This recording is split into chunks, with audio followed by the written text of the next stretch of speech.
this place. Doesn't it remind you of something? Wait, what was it again?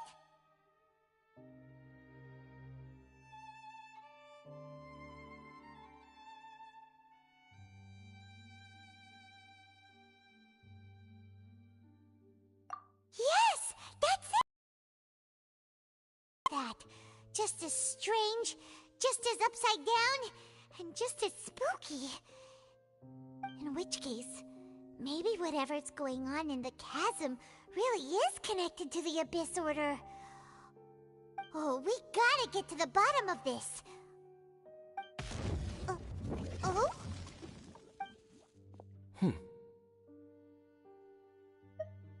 The feeling is mutual. I certainly hadn't expected to meet you here either. Long time no see, Dane. Wait, but how did you suddenly end up here in the chasm? The chasm? So we're in the depths of the chasm, are we? Interesting. This is one place where I have never set foot before. I understand how you must feel. Last time we met suddenly and parted hastily. Now our paths cross again. Fate, it seems, owes you an explanation.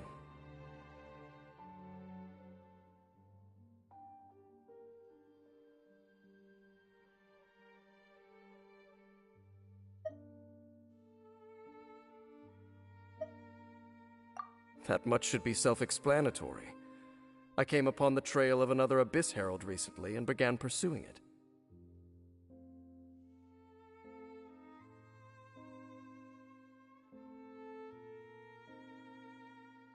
Unfortunately, I got as far as cornering him before he resorted to the same trick that they all do.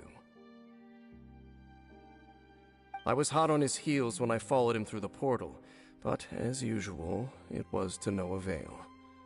It took me to the wrong place.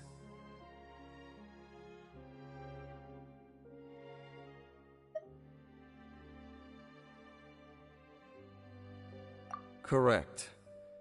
Based on my recent experiences, I can only conclude that the Abyss's portals are not simply pathways from point A to point B, but gateways to an entire network. Where they emerge on the other side is their choice. It can be anywhere within the network.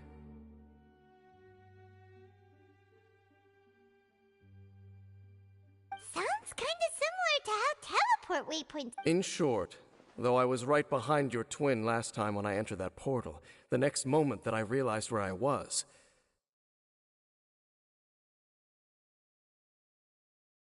I was all alone, back in the ruins known as Storm Terror's lair. Oh yeah, about that! Whatever happened to the Eye of the First Field Tiller? It's in a safe place. You can be sure that I will learn the truth of the Loom of Fate operation sooner than it could ever fall into the Abyss Order's hands.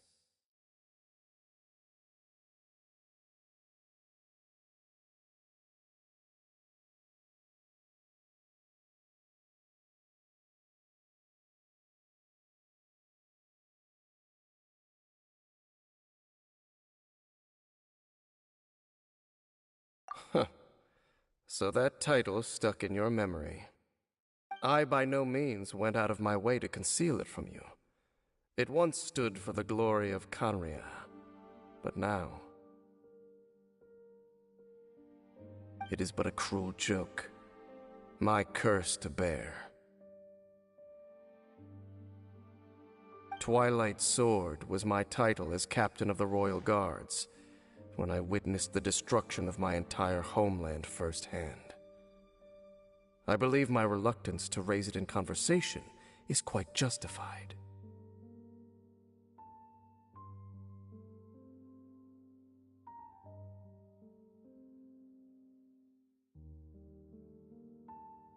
Sounds like your sister was right.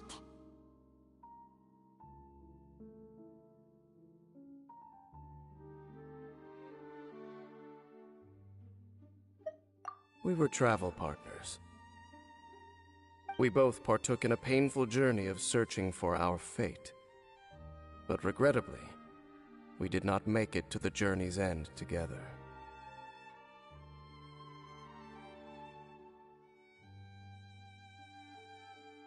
Before you continue questioning me, I ought to warn you. If my suspicions regarding the portal network are correct, then the fact that there is a portal leading here tells us that the Abyss Order has their eyes on this location.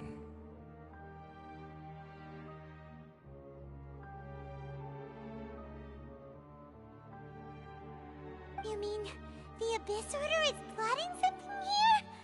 Actually, Paimon and the Traveler suspected that too. I mean that it's highly likely that even as we speak, the Abyss Order is watching our every move. Don't say that! You're giving Paimon goosebumps.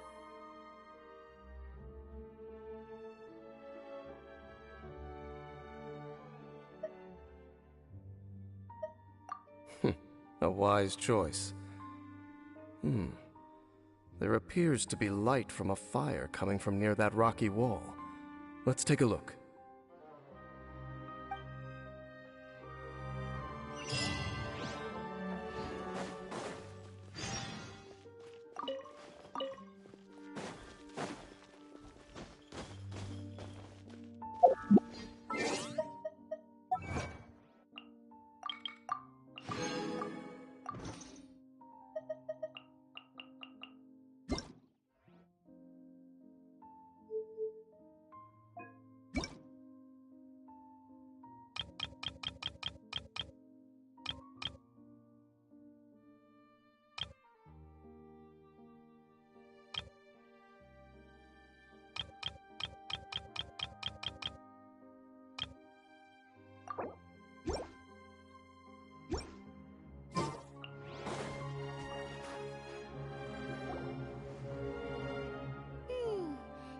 Requester?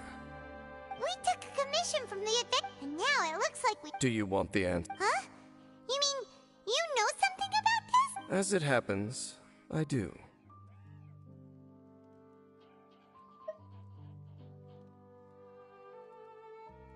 It's understandable that you did not perceive anything unusual. What makes this place so strange is that the environment here weakens the effect of the curse. The curse? Oh, Paimon remembers! Last time you guys were saying that Conria's people were cursed to immortality or something. For centuries, I have suffered daily from the curse that was laid upon me. But here, I suddenly feel a small amount of relief from this suffering.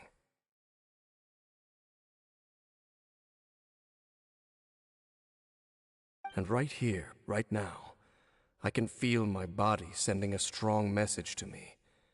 It is telling me, stay. So, this place weakens the curse? That's pretty incredible. But... That I shall need to investigate. But to the best of my knowledge, the Abyss Order does not have the technology to achieve this.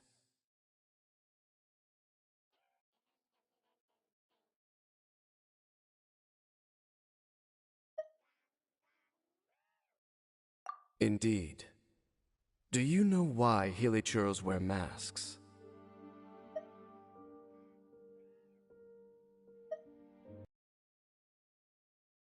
Appearance, lest they catch sight of their reflection in a body of water. Compared to how they remember themselves, it is a terrible sight to behold, one that causes them great despair.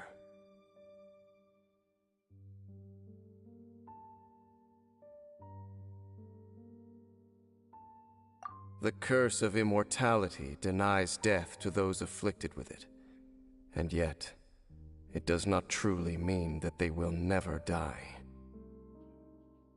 So, you mean there's a way to undo it? No. I mean that the body and soul will continue to be eroded until they are virtually non-existent, even if death is not the form that this erosion takes. When the Hilichurls realize that the end is nigh for them, It seems their instinct is to seek out a calm and dark corner of the world in which to finally say goodbye to the centuries of suffering they have endured. And of all the places they could lay down to rest, one that can ease the effects of their curse would surely be their first. Wow. That's so... Conversation's over. Brace yourselves. What is it? We're under attack.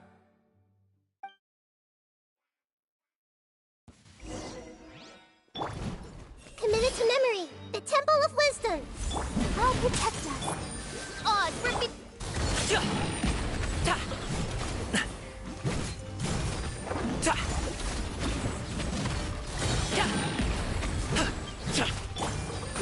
Grow! Wings of darkness! Come, sever night...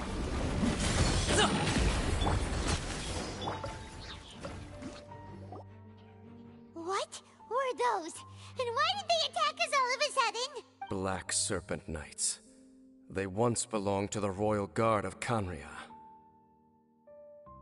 Wait a second. Royal Guard? So, they used to be your troop? Yes, they were. But now, the curse engulfs them, and they fight with none of the honor they once had. Because they've become pawns of the Abyss now? Let's continue on. Wait! Dane! Seems we missed one. Wait, stand down. There's something different about this one. It's disappeared. What the heck? What was going on with that one? Was it trying to say something? How is this possible? How could he have retained self-awareness for 500 years without it? But more importantly, why did he seem so familiar? That would be a miraculous outcome indeed for a cataclysm that brought total doom and destruction. Or perhaps it was just a coincidence. We should press onward to the city.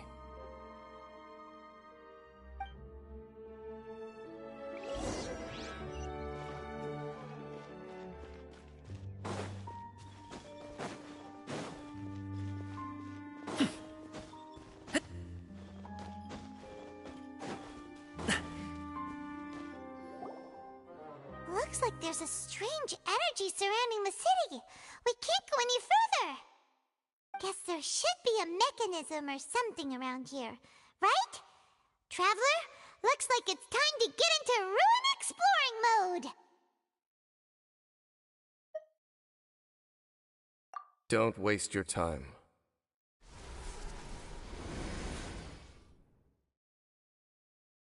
Huh? Kanria's technology, abyssal power. Two things I couldn't be more familiar with. They're just cheap tricks to me. Okay, so the Abyss Order really is trying to hide something here, right? Dan seems like he really understands what's going on here. No wonder the Abyss Order doesn't want him around.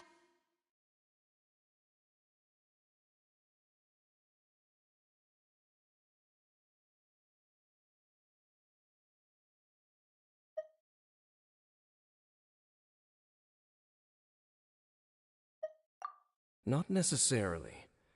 The closer we draw, the more I am inclined to conclude that these ruins belong to a more ancient civilization still. The Abyss Order simply got to them before anyone else. Even older than Kanria? Whoa, Paimon can't even imagine back that far. That said, the architecture here does somewhat resemble that of Kanria. At least, it would if it were the other way up. Let's head toward the light over there. Mind your footing on the way ahead. It's a long way down.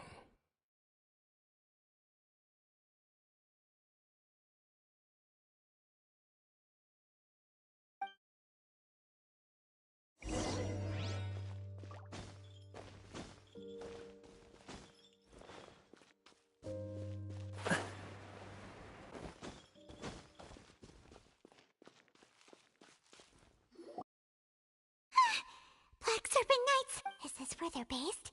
Or wait, are they guarding something? We are likely drawing near to whatever the Abyss Order is trying to hide. Let's take them out first.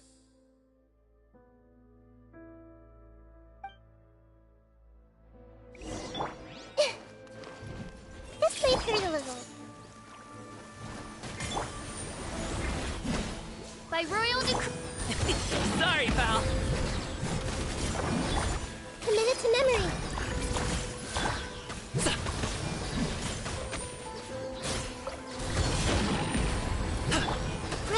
Roll.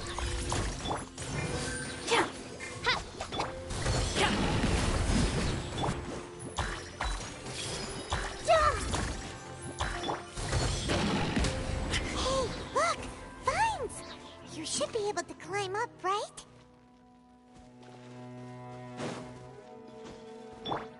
Let the show begin.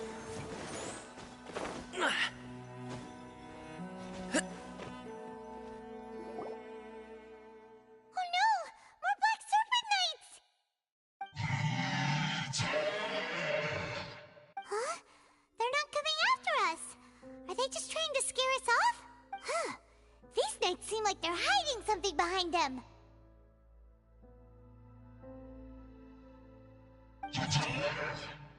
Hold on, I think they... They're coming! Quick, get them! Commit it to memory. I'll protect us. Odds reveal by... Many happy returns!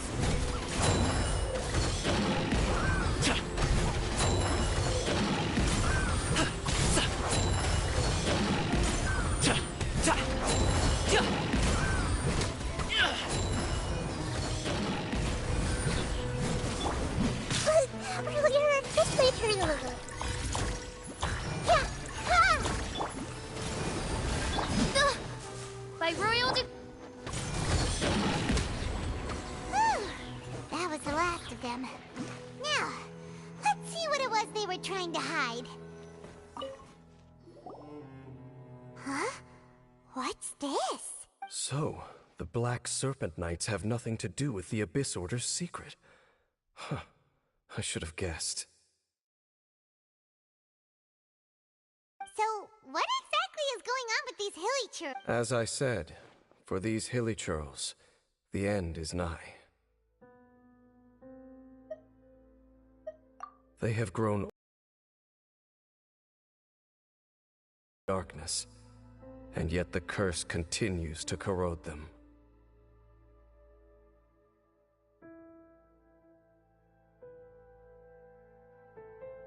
But why would the Black Serpent Knights want to stay here and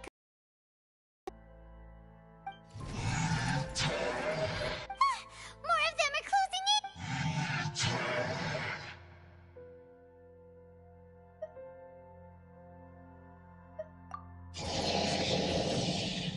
It's him! The guy that came out of nowhere and disappeared again!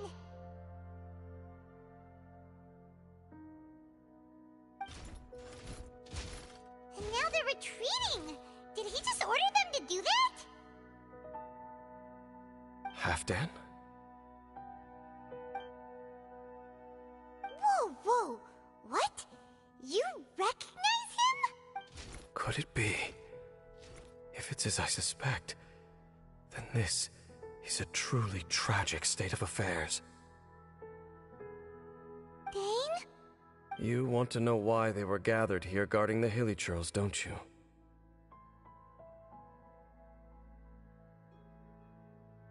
It's because as far as the Black Serpent Knights are concerned, they're simply doing their duty. The one who ordered them to retreat just now, I suddenly recognized him. I knew him as a young man, an elite in the royal guard of old. His name is Halfdan.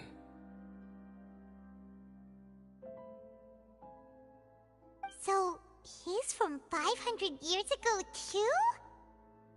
To this day, I still remember the final orders I, the Twilight Sword, gave to Halfdan on the day of disaster in Canria, before I made haste back to the palace.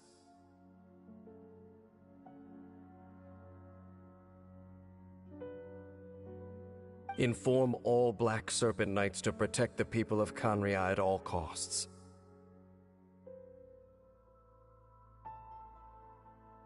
Because we, of course, were royal guards. But this would mean nothing in the events that followed. Royals, gentry, common folk, these identities made no difference.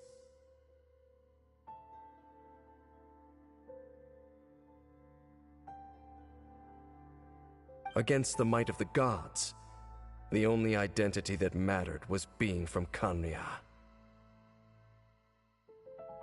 These Black Serpent Knights have lost their intellect, but perhaps, in whatever remains of their minds, they are still protecting the people of Khaenri'ah. If you see these ruins as Khaenri'ah in the throes of disaster, and these hilichurls as the people crying for help, then suddenly, I can make sense of what I'm hearing. Their growls are less of a threat. Then, what are they saying?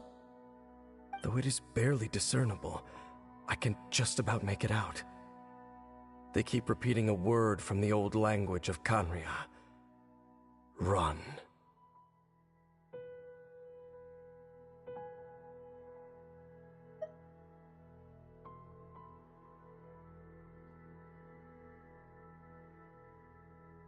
Even I have to admit, the fact their will is strong enough to survive 500 years of erosion. It is nothing short of a miracle, born from hopelessness.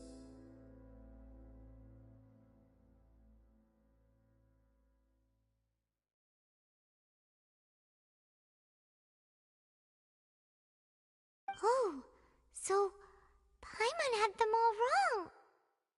It doesn't matter. Even I took them for enemies for a moment. Let's keep heading toward the light at the top.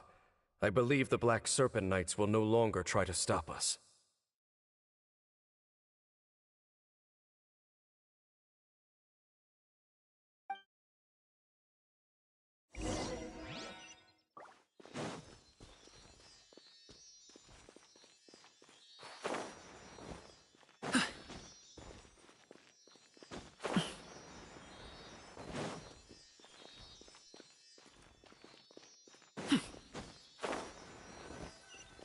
Sure enough, we aren't seeing any more Black Serpent Knights. Guess that half-Dan guy really did recognize Captain Dane, huh?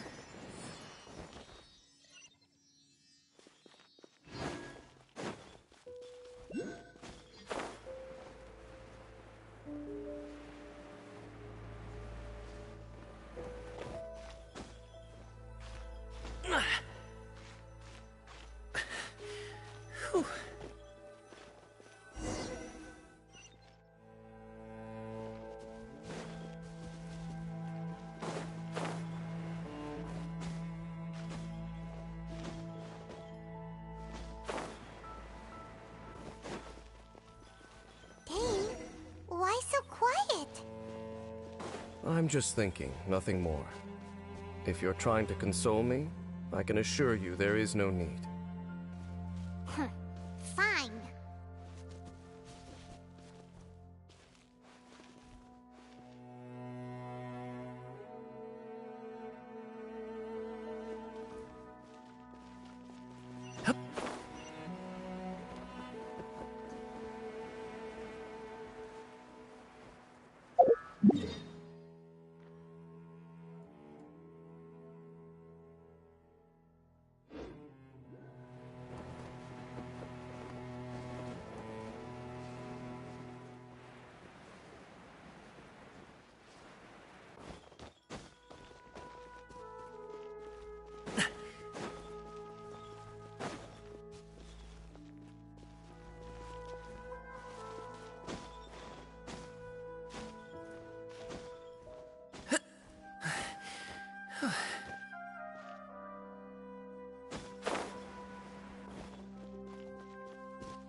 Hey, look! There's no door sealing the room in the center. Come on, let's...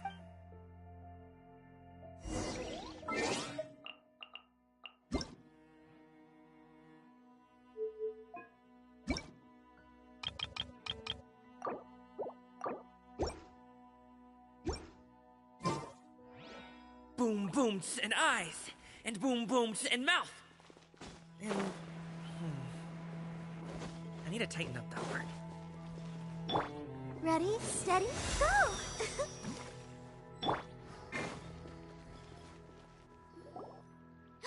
Look! Up there! A water pool!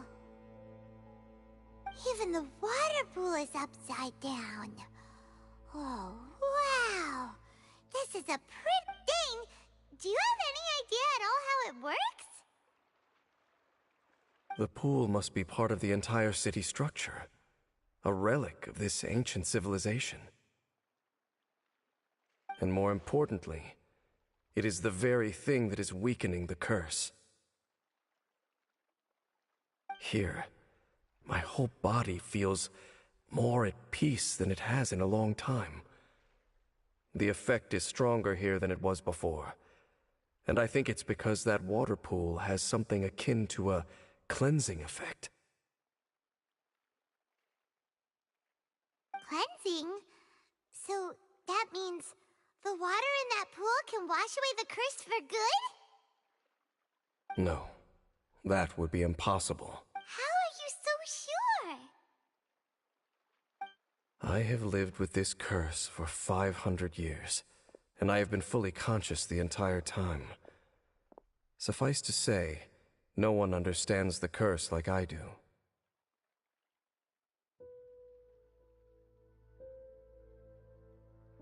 It is a way of branding us at the level of the fate of the world itself. When a god applies a curse, it takes effect at a higher level of reality than the person themselves.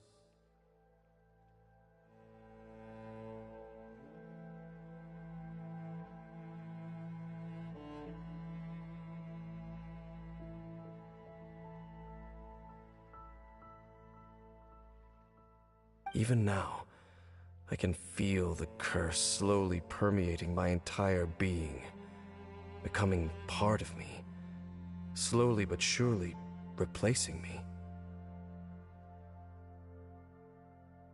Perhaps it may be possible to suppress the corrosive effect of the curse for a time, but cleansing it entirely...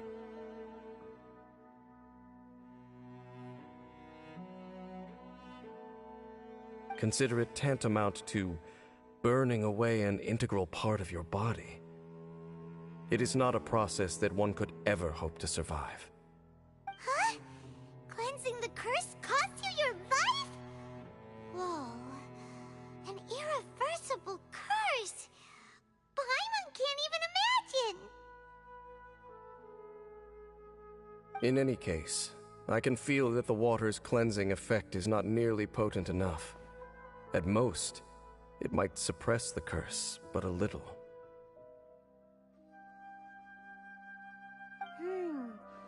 So, what's that contraption there? It looks kind of out of place.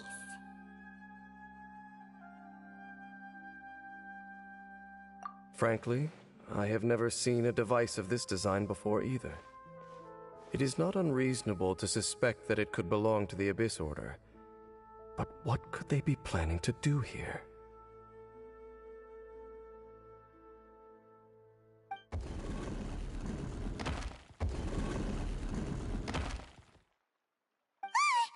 Oh, that gave Paimon a fright! So, all the doors are open now? Halfdan's back again!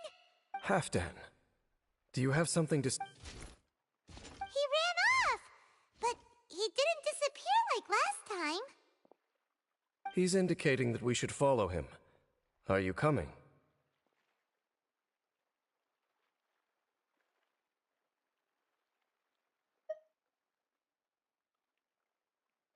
True. So...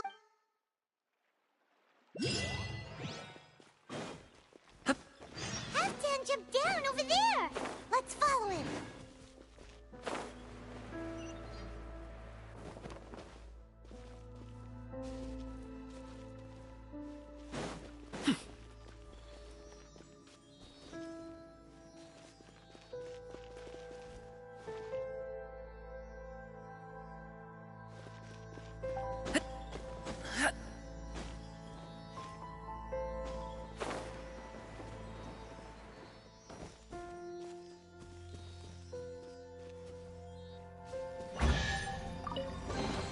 Good things come to those who wait.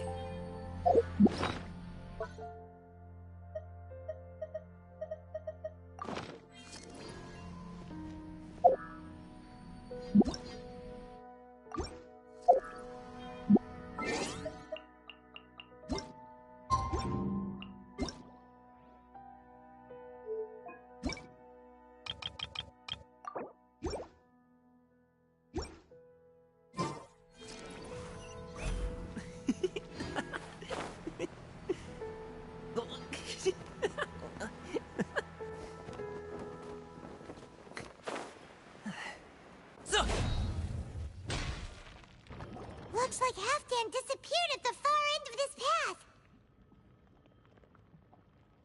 Perhaps whatever lies ahead is what he wants us to see. Let's keep going.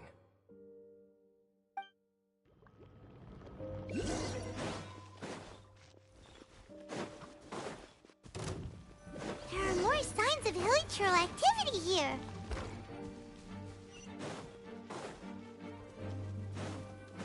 Is that way into the hilichurl camp? Let's go see.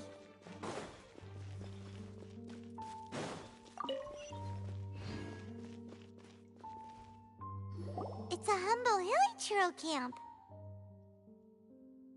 Oh, these hilichurls look like they're in pretty bad shape, too. Some of them look like they've already taken their final... Is this what Halfdan wanted to show us? Whether it is or not, everything here is worth investigating in detail. Inspect the area. Leave no stone unturned.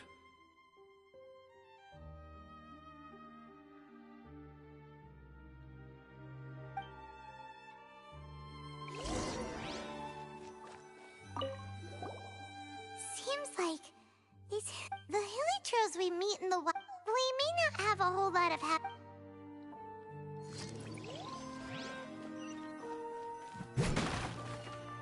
hilichurls usually store food in crates like these, right? But these seem pretty much empty. Is it because they're so near to the end that they don't need to eat any? Even if they don't need to eat anymore, Paimon bets they still miss food for the flavor.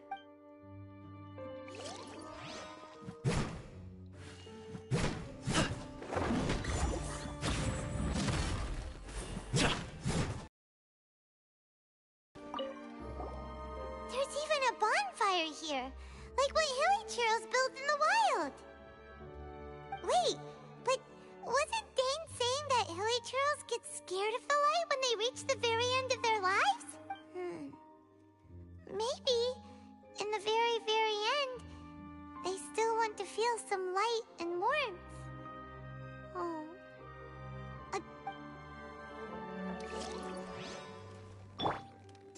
Yeah.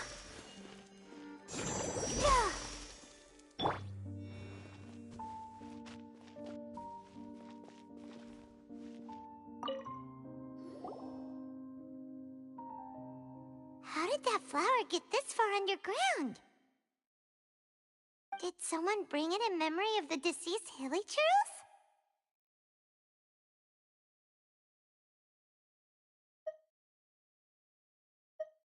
Hey, now that you mention it, Paimon thinks it looks kind of familiar. It is the national flower of Kanria, the Intivat. It once bloomed all over the nation.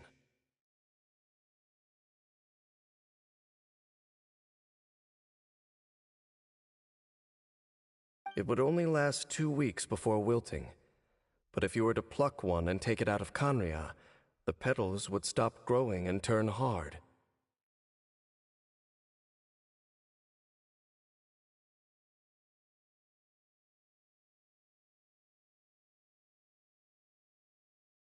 Only when it finally returned to its home soil would the petals grow soft once more, and finally turn to dust. So the Intivat is a symbol for a wanderer far from home, signifying the tenderness of the homeland.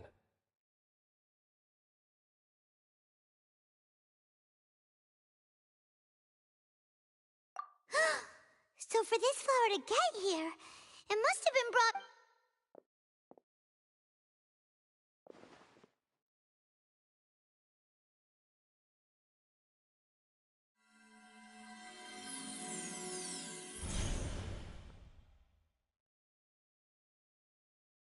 Your Highness, so the proposal finally has your blessing?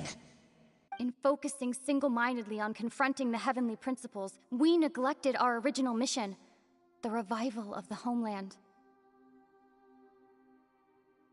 I should not have been so indecisive.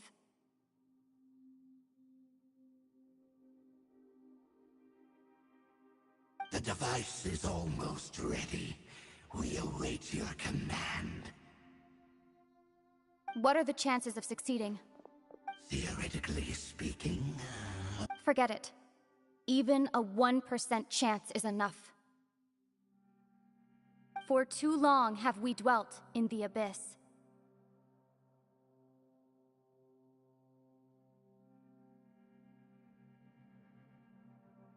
Surely they would rather return to the natural cycle of life and death as soon as possible than continue to exist as they are, without a shred of dignity. They cannot be made to continue paying the price for those so-called sins. the Order is most fortunate to be graced with your decision.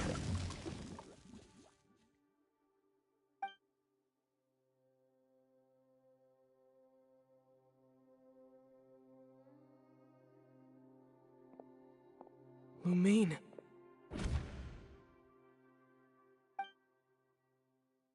You saw something, didn't you? Can you tell me what it was? Yeah, you zoned out for quite a while there.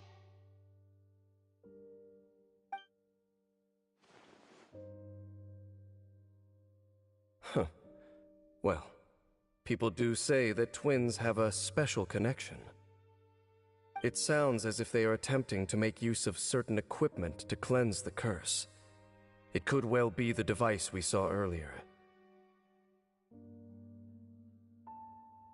And you say she mentioned the revival of the homeland, correct? No surprise there. Stubborn as ever. It appears as if the Abyss Order plans to use this location to cleanse the Hilichurls of their curse and restore them to the way they once were. Then, they will serve as the foundation for reviving the nation of Khaenri'ah. After all, there can be no nation without a people.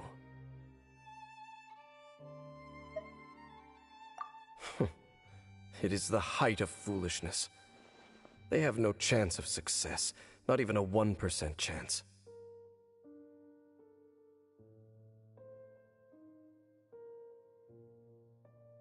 I told you already that no one knows this curse better than I, having lived with it for 500 years. There is no redemption. There is no undoing the curse.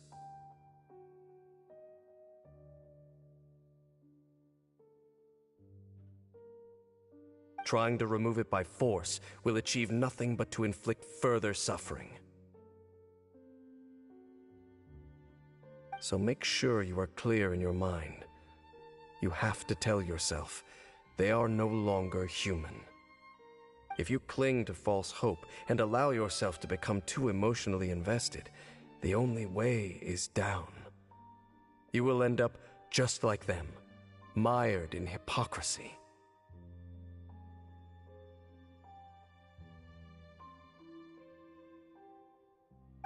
Save your strength for something worth saving.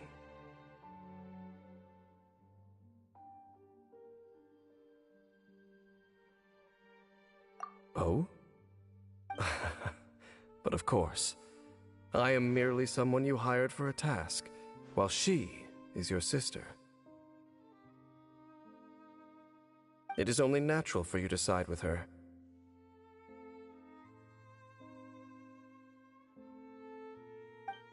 But whatever decision you make cannot deter me from mine. My chosen path is to stop the Abyss. If we have reached an impasse, then perhaps this is where we should say...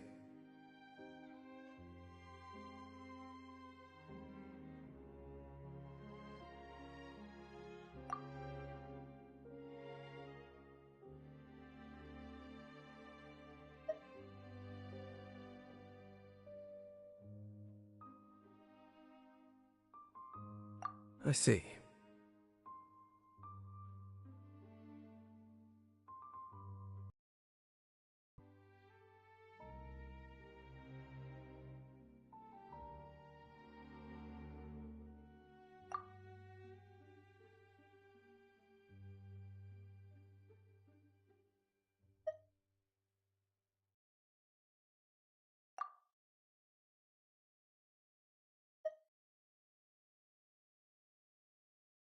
It seems that the 3 questions I put to you on our first meeting were worthwhile. You have developed your own individual views on this world.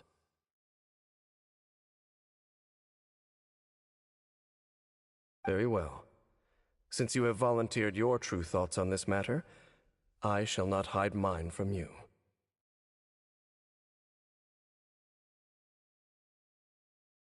Right now, I have a more immediate agenda than stopping the Abyss. That is to say, the Abyss's actions here directly dishonor the final wishes of Halfdan and my other compatriots. I cannot allow this to proceed.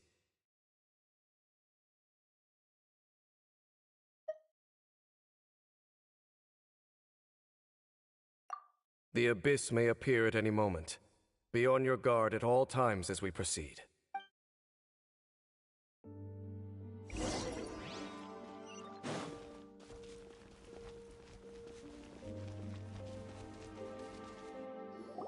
We can see the Upside Down City from here, too.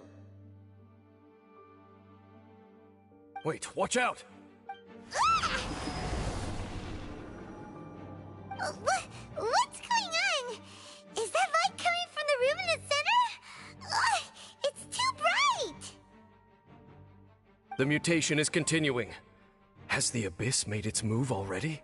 Dame Sniff, I see your incessant meddling continues, and that you have once again joined forces with our Highness's kin. Regrettably, I was not in time to control your exit from the network, and it sent you here of all places.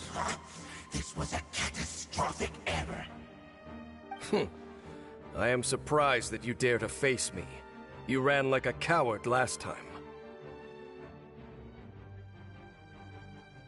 Our Highness's will must be done.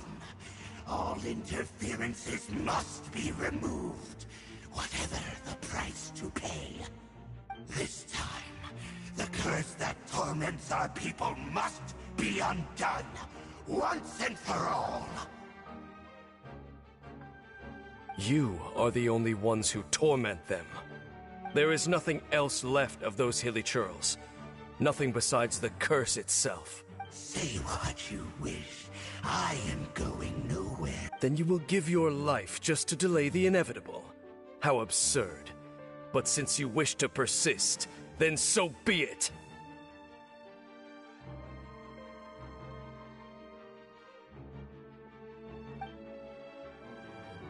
You really think you can use that device beneath the pool to cleanse this curse? Do not underestimate the winds of the Abyss. That device cannot provide the cleansing effect of the water not tenfold, but 100-fold. Then I overestimated you. This plan is even cruder than I thought.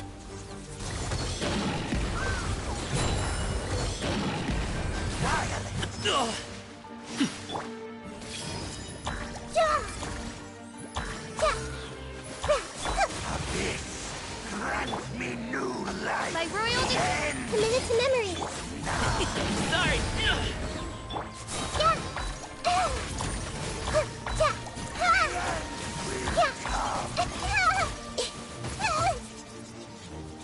I see everything. The abyss shall rise. You've been hunting this Abyss Herald for ages. Now you finally got him. There's no time to celebrate. The Abyss Order's device is activating, but there's still time to destroy it.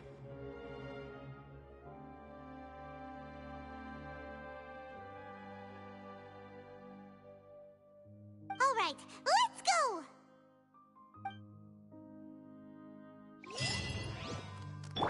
I'll protect us.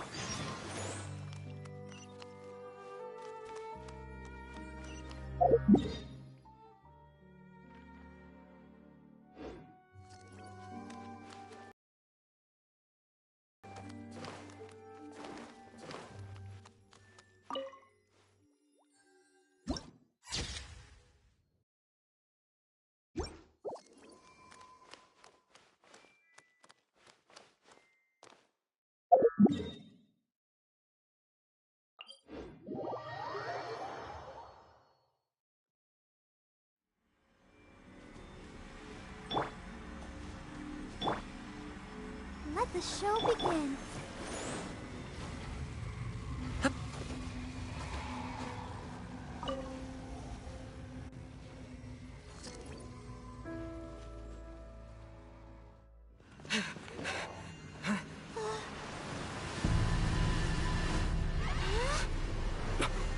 Look, the amplification device.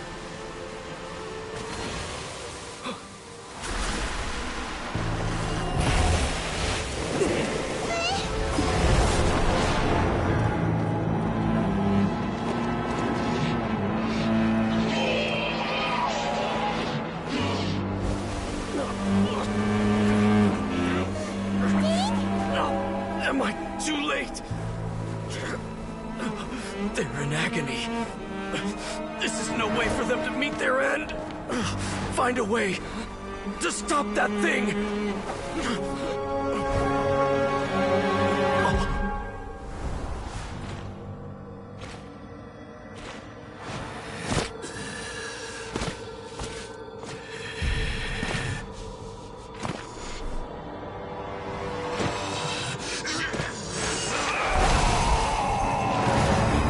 Dan, don't do it!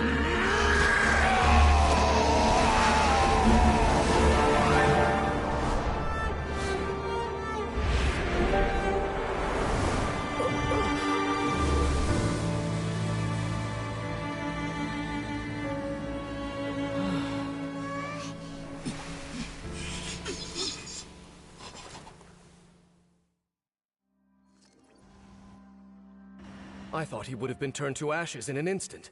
Halfdan's soul is extraordinarily resilient. Meddling fool! Encumbrance! Don't you have a greater encumbrance to worry about? Come on.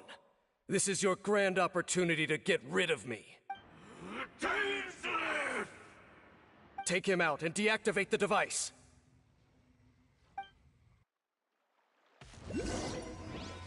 Behold! This may hurt bloodstains. Oz, Congratulations! Mighty mythical beast! Of grace!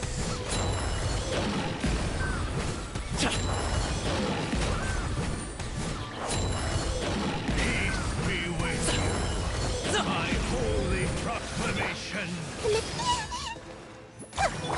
The power of revelation By royal decree, Grow. shall set you free! Hear ye the words of Stop joy! fighting. Oh, yeah, hi. Oh, The truth shall set you free!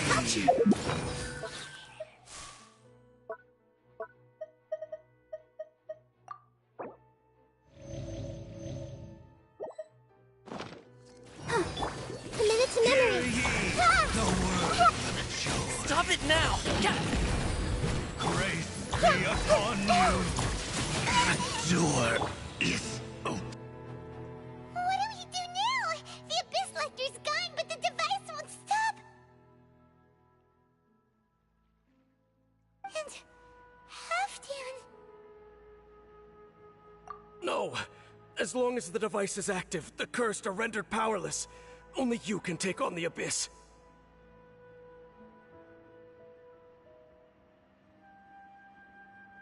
If you value his sacrifice, then do not waste any more time here. See all these rays of light and portals? They must have installed several of these energy devices in various locations. Find them, quickly! So, we have to go through these Abyss portals? Hey!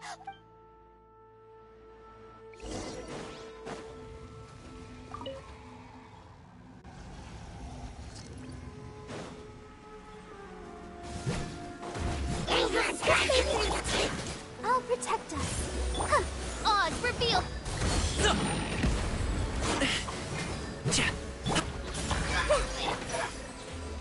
Alley-oop!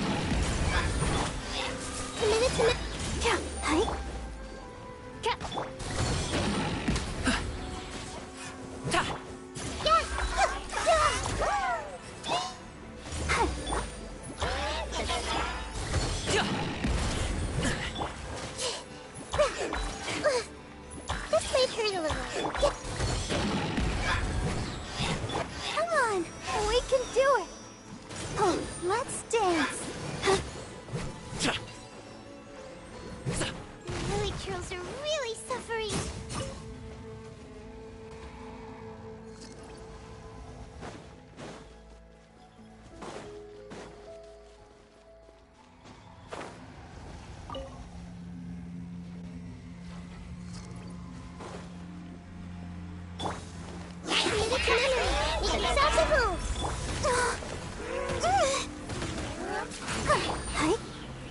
By royal decree, Let the show begin.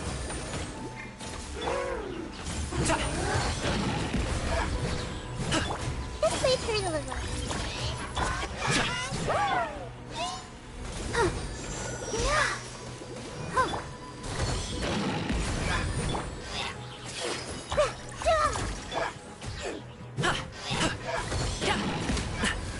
Quick, destroy the devices and put it.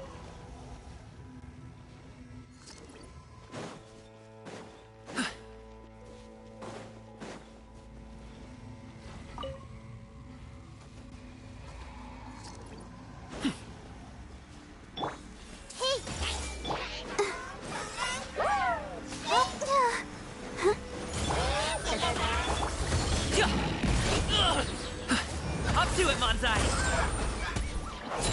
Ta! Ya! Ta! Ta! Sa!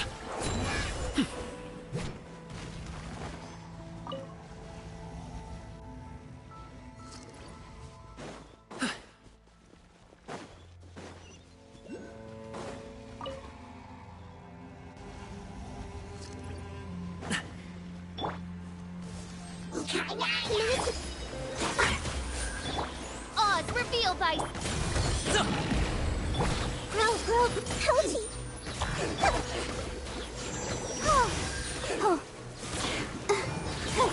This may hurt a little.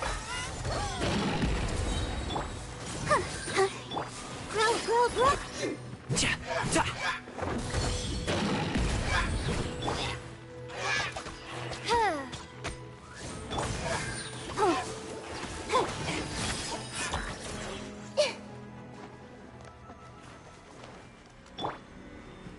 Okay,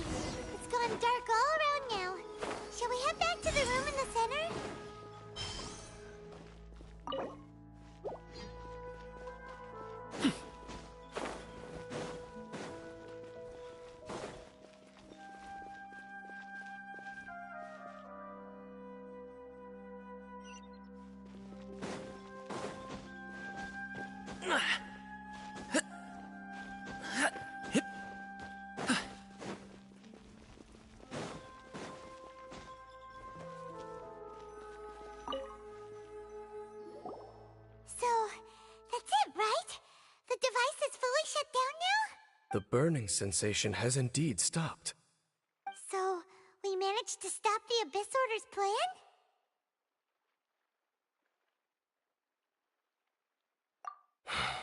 Let me check. Dane must be really upset. Of all the ways to be reunited with one of his former comrades after so... Let's go.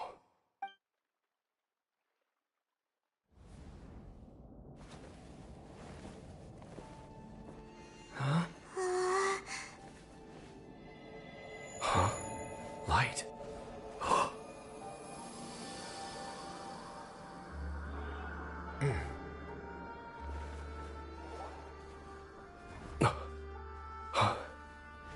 Apologies, Captain Dainsleif, Twilight Sword. Back then, I failed you, and failed to protect our people. No. For 500 years, you have faithfully done your duty. To this day, I am proud of you all.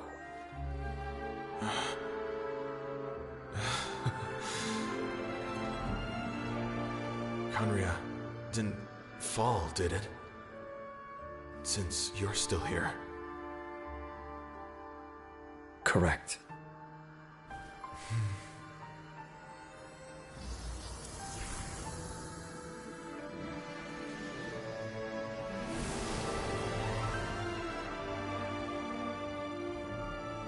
So, no need to revive the homeland.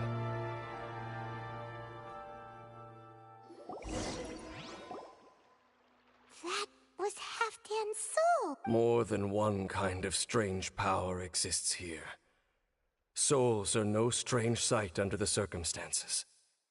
Still, if you intend to venture deeper in and continue your investigation, you ought to be You bet! We'll be super careful! Oh, but Dane, does this mean you're not— That device took a severe toll on me. It will take me some time to recover.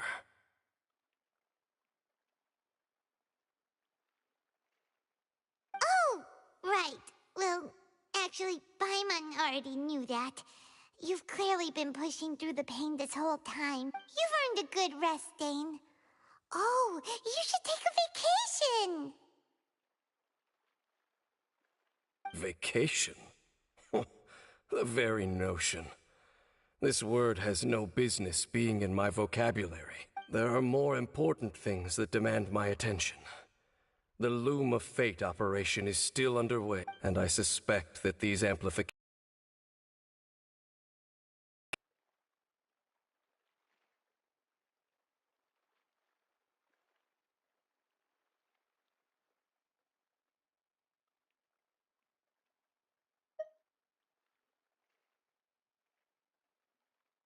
Thank you for understanding. I only hope that next time we meet, you know whose side you're on. Sheesh! He sure knows how to hold a grudge, saving that snide remark right until the end. Well, shame that we didn't get to see your sister again, but at least we learned some useful info, huh? As long as you keep pressing on with your journey, you guys will definitely meet again, and everything will be back to normal. Right? Oh, Paimon almost forgot. The real reason we came here was to investigate what was going on with the Hilichurls, wasn't it?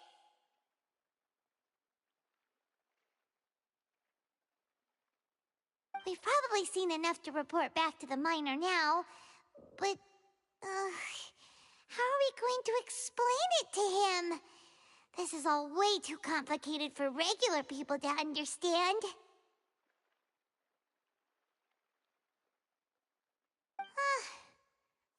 We'll figure it out.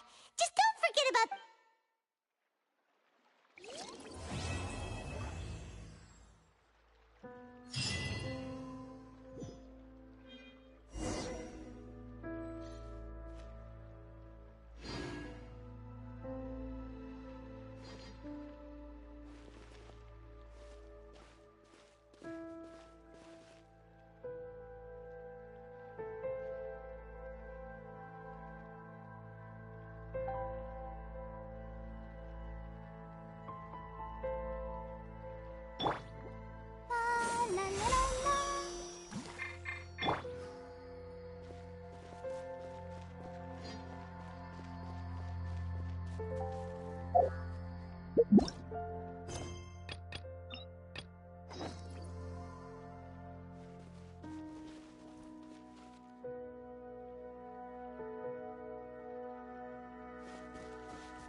This stuff looks dope.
We made it to Sumeru. Our next objective should be to head to Sumeru City and find a way to meet with Lesser Lord Kusanali.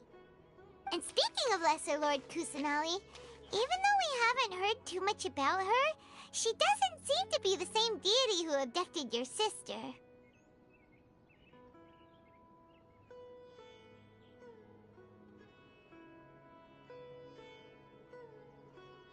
But even so, people call Sumeru the Nation of Wisdom, you know.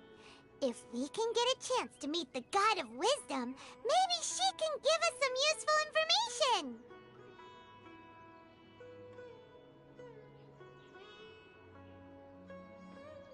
But, Paimon doesn't know the way to Sumeru City. Maybe we can climb up to that spot with the statue of the Seven on it. That'll give us a way better view of... Even if we can't see exactly where the city is, at least we'll be able to check for some smaller settlements nearby.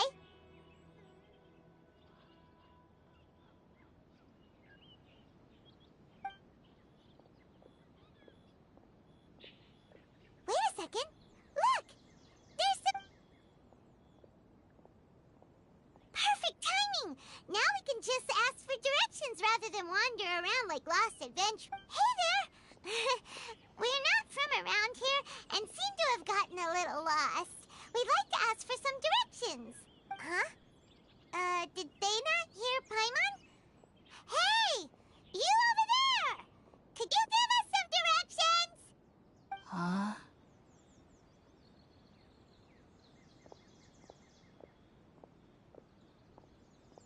What's going on here?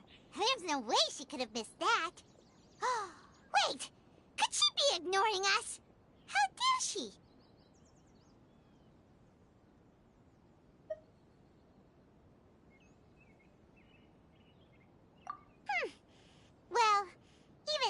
When we get the chance, we'll...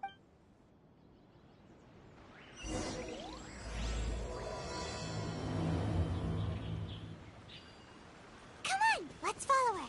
Just keep quiet. Make sure she doesn't notice us. Stuff delivered to you, boss.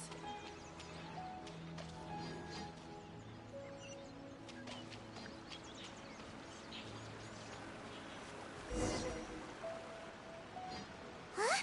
She just walked near that small waterfall and then suddenly vanished. Let's go take a closer look.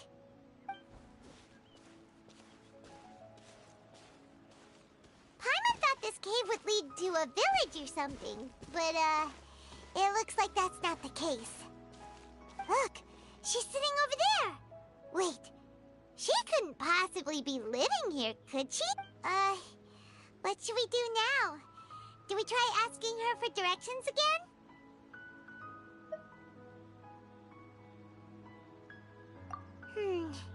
It looks like she's meditating or something. If we bother her now, she probably wouldn't let us off very lightly.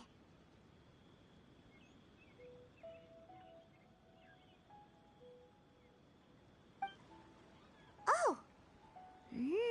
It's coming from that sensor over there. This is definitely not your typical place to call home, but at least it smells nice. Maybe living here wouldn't be too bad after all.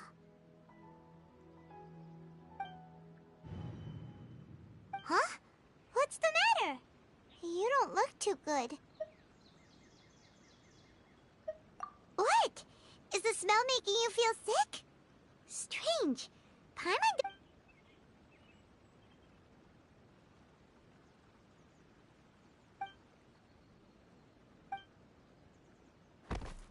What's happening? Traveler? This is no time for a nap.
Are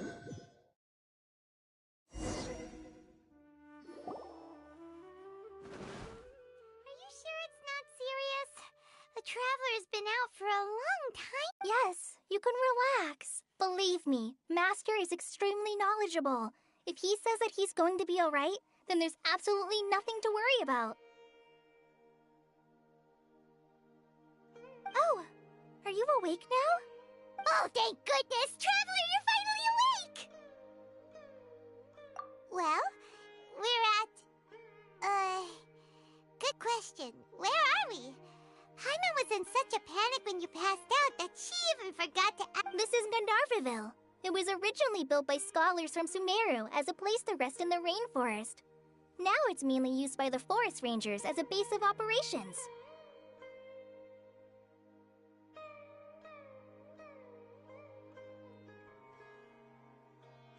My name is Kale. I'm a trainee forest ranger. My master and I found you passed out during our patrol, so we brought you here.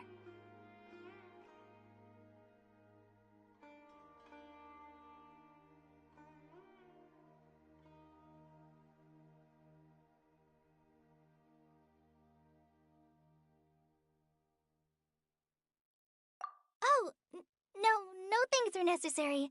I didn't do anything, really. By the way, how are you feeling now? Any discomfort?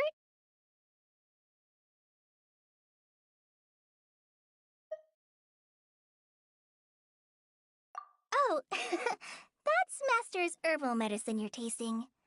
He gave you some while you were unconscious.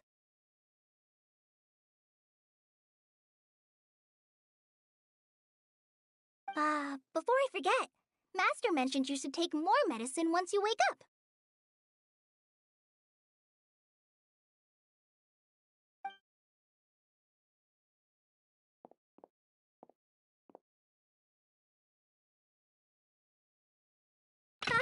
Whoops! Kale, what's the matter? Were you trying to retrieve the medicine? As I've already told you, you must be careful with these. I'll get it for you once I am finished here. Sorry, Master.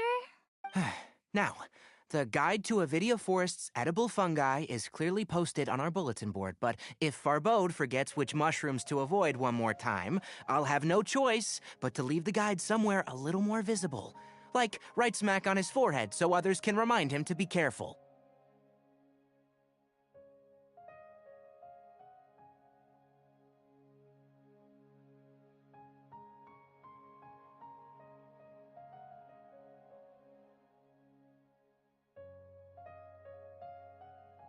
Right? This is the second time he's come down with food poisoning this month. I'll be sure to give him a good talking to. Yes, please do. If, on the off chance, Farbode simply enjoys having little imaginary fairies dance before his eyes, then we'll just let him be. But the next time he requires any of our medicine, be sure to charge him accordingly.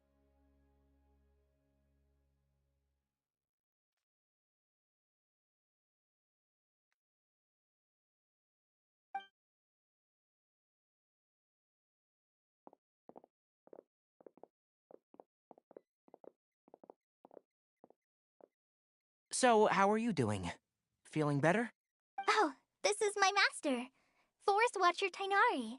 He is chief officer over all the rangers here in Gandharvaville.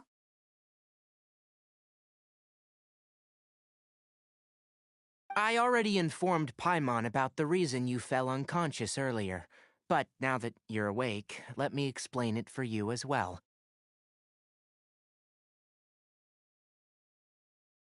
It is common practice for Sumeru scholars of certain darshans to dedicate themselves to training in meditation in isolated areas, particularly the nearby forests. While meditating, they use a certain incense known as spirit borneal to help calm their minds as they enter a state of deep rumination.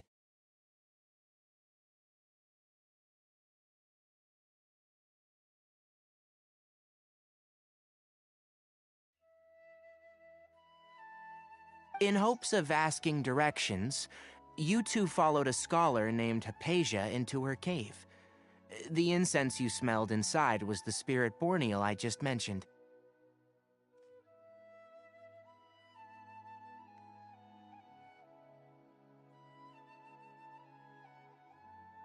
That incense typically has no effect on most people, but for a very select few, it can have profound effects on one's cognition, as you experienced firsthand. Does that make sense?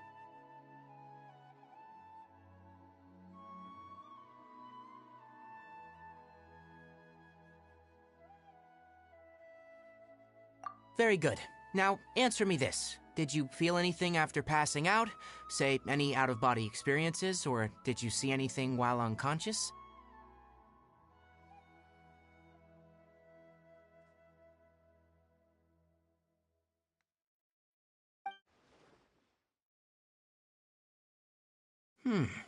Kale, let the others know to stop bringing their patrol logs here for now. Huh? Why? Because these two will be staying here for the next few days. They can have my room, and I'll bunk with Amir. Now get a move on, and be sure to do as I've said. Yes, Master Tainari.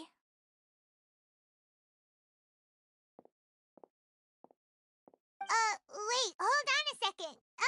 Can you tell us what's going on? Sure, let me fill you in. I originally planned to send you on your way once you finished your medicine. However, it appears now that you should stay a while longer in Gandharvaville, for further observation while you recuperate.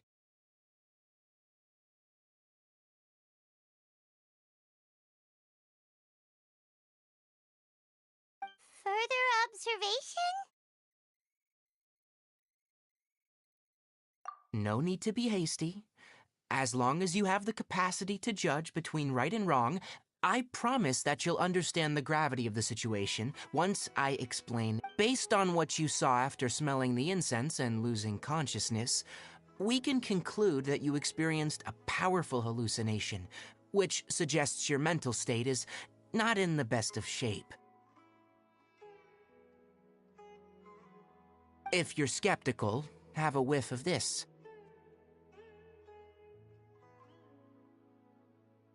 Whoa, are you okay? You're experiencing a similar sensation as when you passed out, aren't you?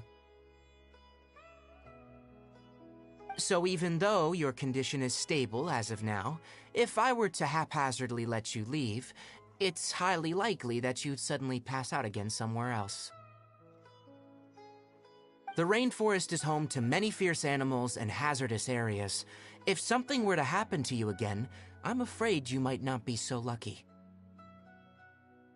For now, I suggest you continue taking your medicine each day and avoid wandering off on your own, at least until you stop having adverse reactions to this kind of smell.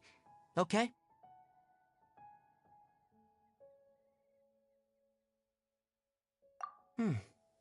Good.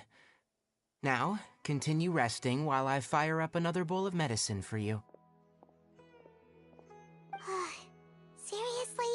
We just arrived in Sumeru and we're already having problems left and right!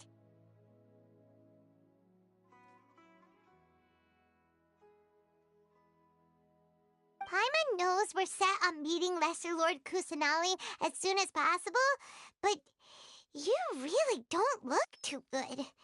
It'd probably be best to let you recover first. Hey! Are you even listening to Paimon? Paimon's over here worrying about you, you know! What's weird? You mean how you're feeling now?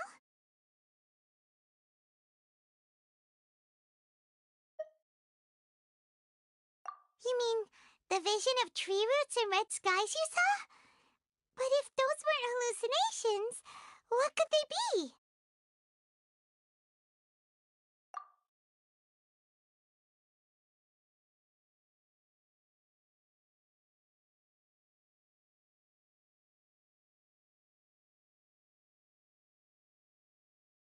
Well, considering how unique you are, Paimon trusts your judgment here. But why didn't you say anything about it to Tainari?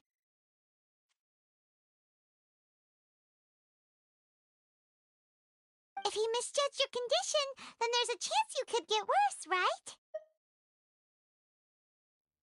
Huh? You mean that Tainari already knows that what you saw weren't hallucinations? But oh, Paimon gets it now. Well, that settles it then. We'll stay here to rest up, but it seems like asking Tainari might not be an option anymore. What do you think we should do? Good idea. Kale's pretty...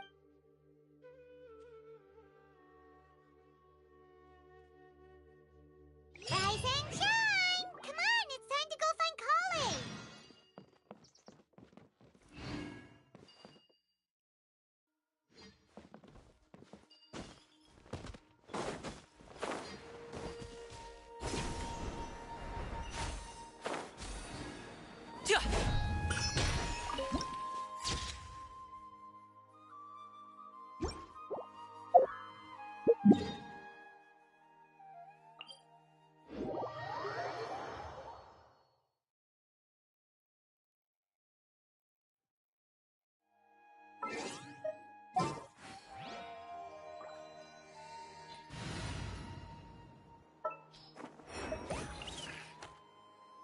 Just what will we come across?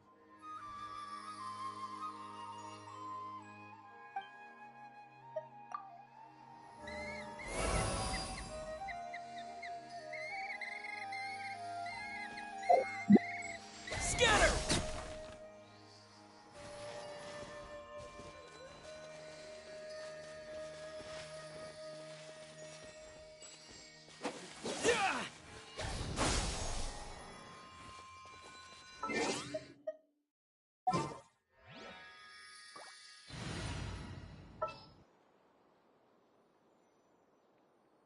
Is there time to sneak in some dim sum for?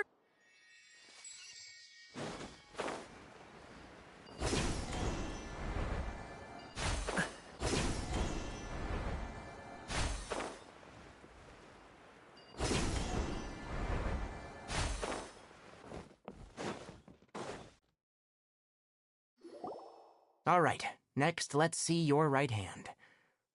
Not bad. But please remember that you still need to be careful, understand? Yes, I will.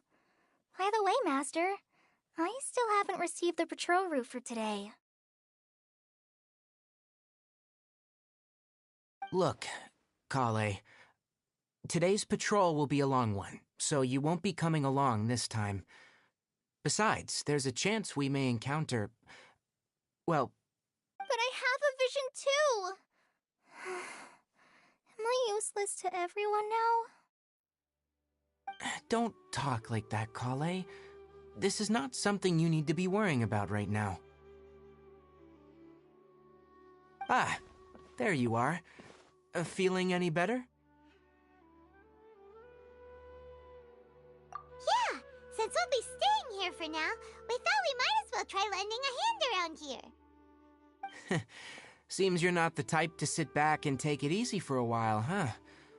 In that case, perhaps Kale could take you two for a patrol south of Gandharvaville for the day.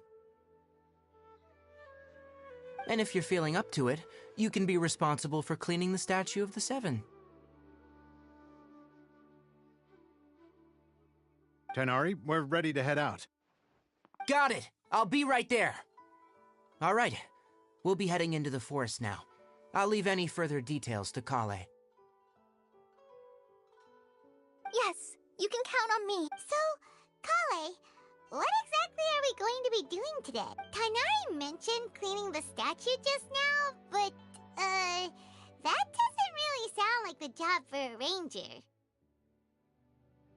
Well, a forest ranger's responsibilities can be pretty diverse. They handle a variety of tasks, like checking the condition of outlying roads, maintaining forest facilities, ensuring fire prevention standards are met, and providing assistance to travelers and locals.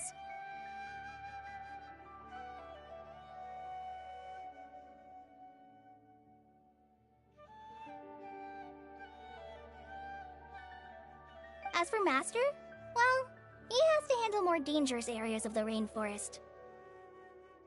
Today we can perform routine checks on the pathway lamps as we make our way to the Statue of the Seven.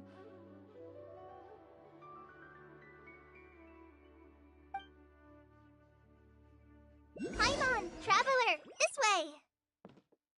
You can leave the task of checking the lamps to me. In the meantime, you two can keep an eye out for anything unusual.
wrong with these two lamps. Let's move to the next ones.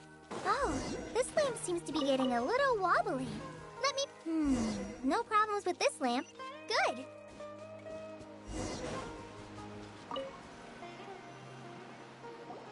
The statue of the Seven is up on top of that large rock formation. You must have seen it when you came down this road before. It's pretty high up there, isn't it? Don't worry. If you're afraid you can't make it up there, I'm sure Master wouldn't mind if you don't clean the statue.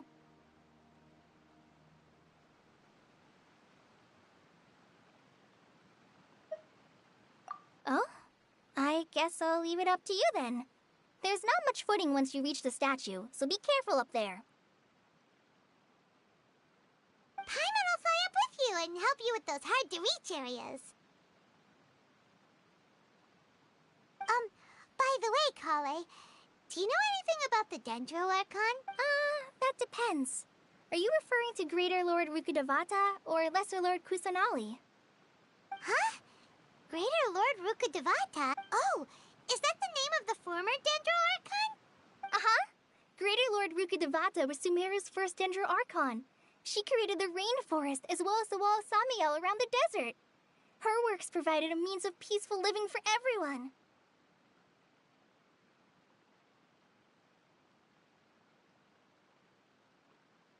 To the people of Sumeru, she's not only a symbol of wisdom, but also of power and kindness.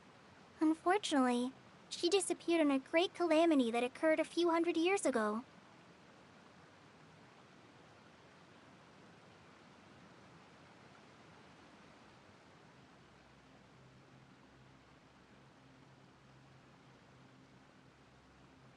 According to what Masters told me, the sages later found the newly born Dendro Archon and whisked her back to Sumeru. To celebrate the reinstatement of their lost deity, the sages dubbed her Lesser Lord Kusanali and let her reside in the sanctuary of Sarastana.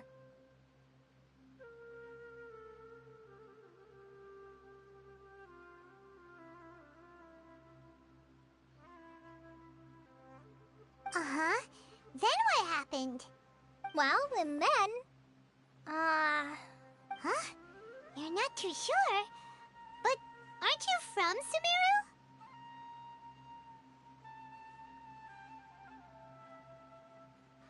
Yeah, I'm from Sumeru.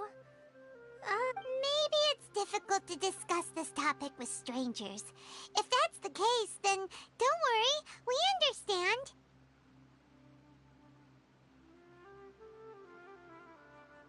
No, it's not that. I'm not trying to hide something from you. Besides, I don't consider you two strangers. Because you two know Amber, right?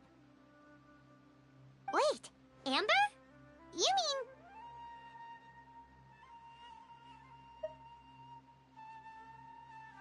Yes, that's her. I once lived in Mondstadt for a while, and she helped me a lot during that time. You could even say that she helped me become a new person. There's no one like Amber. She lives life to the fullest while always adhering to her strong sense of justice. She's ready to answer the call for action at any moment, but is also very understanding of others. She's like the spark that lights the fire in everyone's heart around her. If you ask me, she's a prime example of a true outrider. She's the first person anyone coming to Mondstadt will meet. You can't help but be enthralled by her charm and enthusiasm, causing you to fall in love with the lands of Mondstadt and...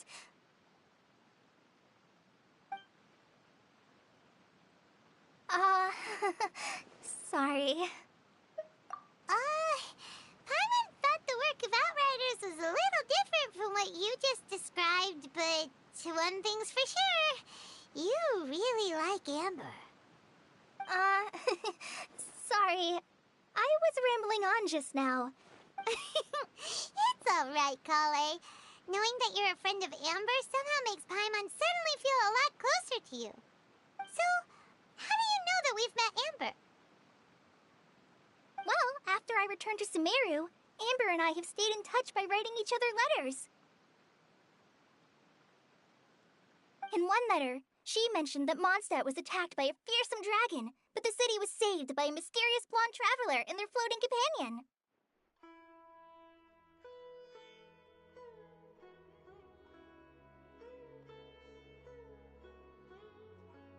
I knew you two were the ones she mentioned in the letter the moment I saw you. But, considering everything you've been through that day, I thought it'd be inappropriate to bring it up. Ah, so that's how you knew. Yep, so please know that you two have my complete trust, really. I wish I could tell you more about the Ginger Archon, but I have been away from Sumeru for some time, and I haven't read any books. Sorry. That's alright. You've already helped us a lot. We had never even heard of Greater Lord Rukkhadevata or the Sanctuary of Surasthana until you mentioned them.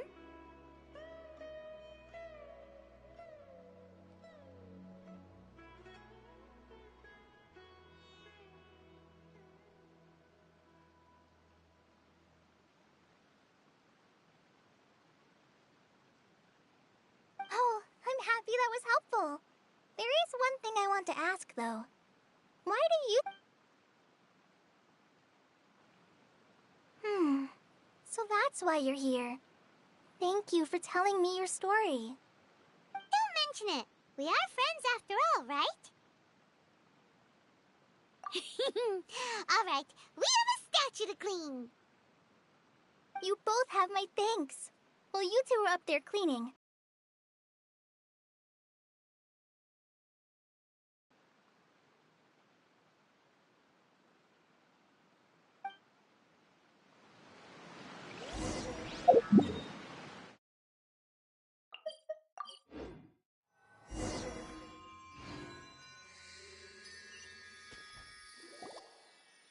Huh. Now that Paimon looks at it, the deity that's carved on the statue is kinda small.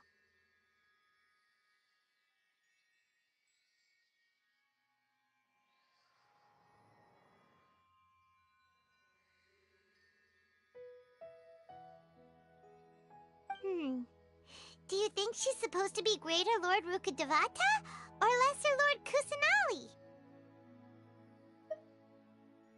The name does seem to fit the statue somehow. Well, anyway, we'll have to figure that out later.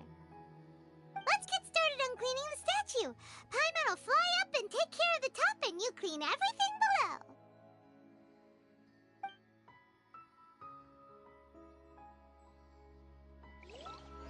Nice work! That's one clean statue.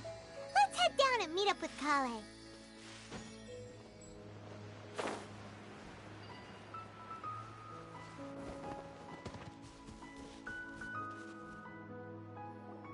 Kale, we're back!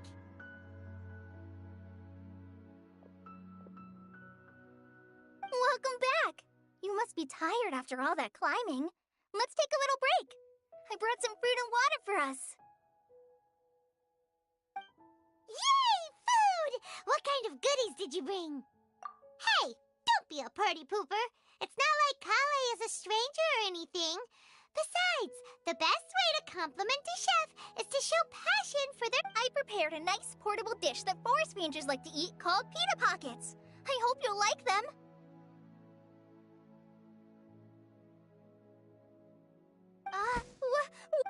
No! You dropped it on the ground! Not to worry. I wrapped a few layers of oiled paper around each pita. They should be fine.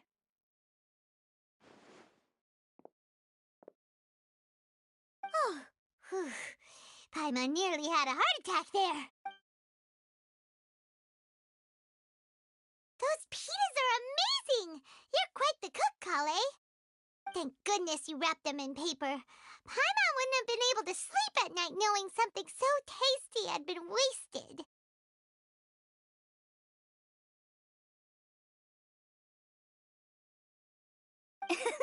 You really know how to compliment. Since you liked it so much, I'll be sure to give you a copy of the recipe sometime.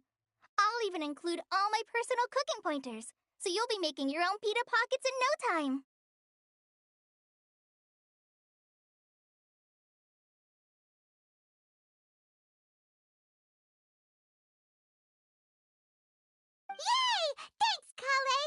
It's hard to believe someone as diligent as you could have clumsy moments too.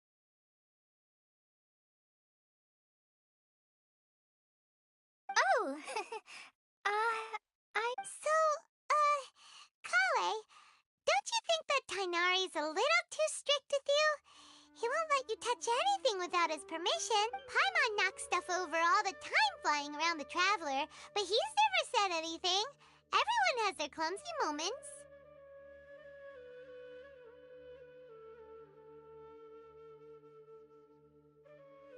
No, you've got the wrong idea about Master. Sure, he may seem a bit harsh at first, but with some time, you'll see that he's actually very kind-hearted. I've heard the veteran rangers say that Master is from some ancient and mysterious race that is known for their cunning wit and reclusive nature, but Master is actually very kind at heart.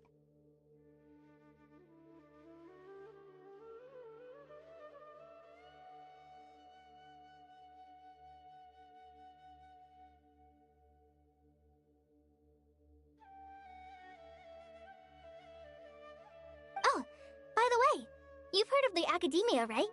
Well, there's a group called... Well, anyway, because Master does a lot of research on plants, sages from the Academia have written him many times, inviting him to take up an official position there. But Master declines their offers every time, saying, Sumeru City is too noisy. It'd be bad for my ears.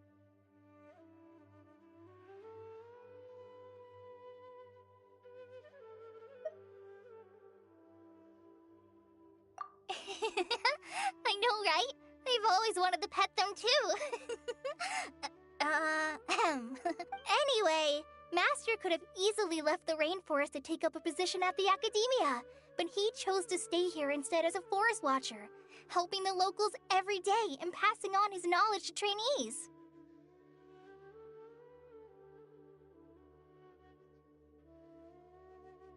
In fact, Master's the one who taught me how to make pita pockets. Really? Paimon would have never guessed that. Oh, speaking of Tainari, he was the one who took care of you after finding you passed out yesterday. He even carried you all the way here.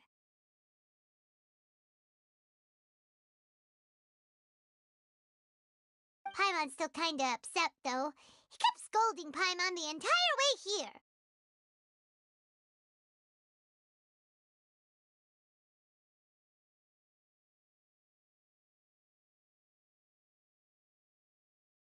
Oh no, I'm sorry.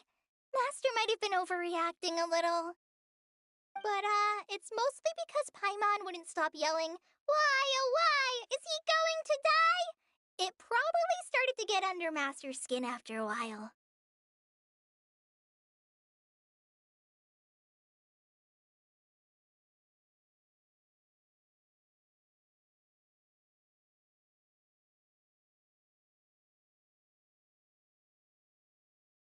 Hey! Don't laugh! Paimon was genuinely concerned about you.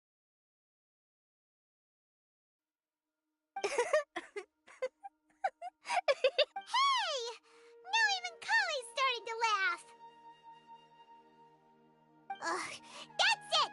Paimon won't forget this! It's time for some Paimonial wrath!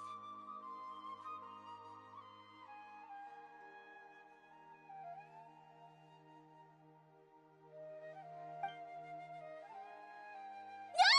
Don't touch me!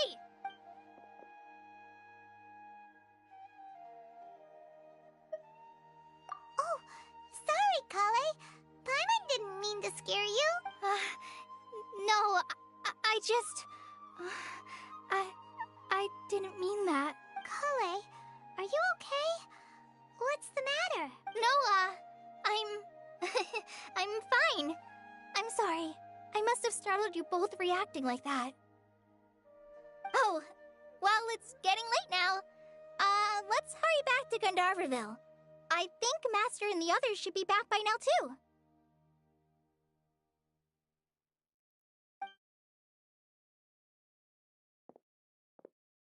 Huh? What was up with Kai just now? And why is she in such a hurry all of a sudden? Look, she's practically running back. Paimon can't even see her now.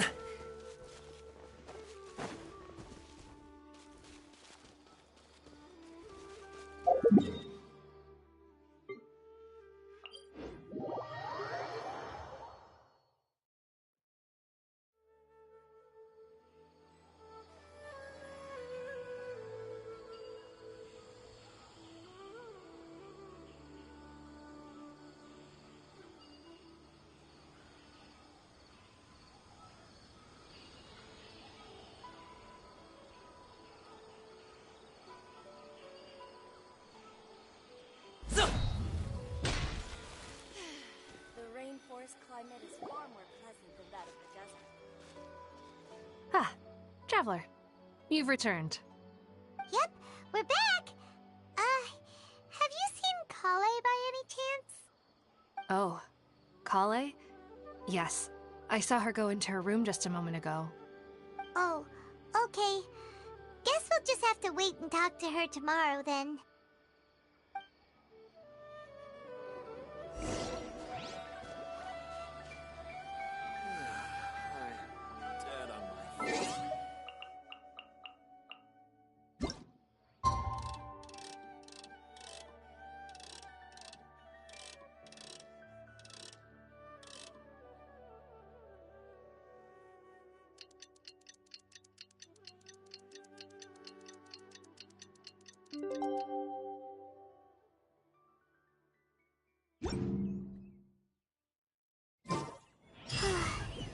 Paimon was thinking all night about what happened with Kale, and still can't figure out what the problem might be.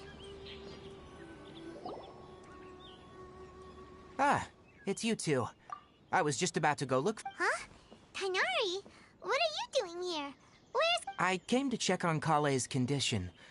To put it simply, she's not well.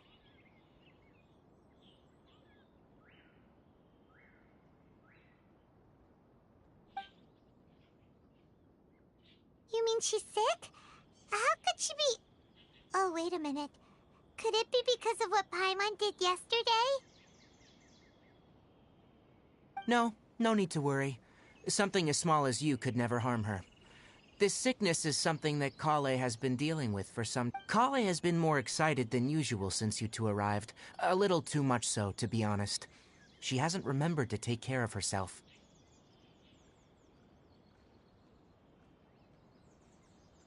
I suppose it's understandable, though. She hasn't been around anyone she considered a friend for some time now. It must have been refreshing for her to have you... So, Tighnari, what's really wrong with Kale? Let's take this conversation elsewhere. Kale just fell asleep after taking her medicine. She needs some peace.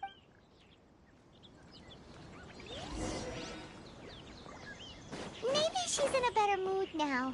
Let's go check on her.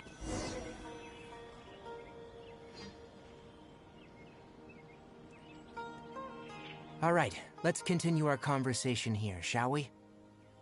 To be honest, I hadn't realized you were that honorary knight from Mondstadt until Kale told me just now. I've also heard all about your deeds in Liyue and Inazuma.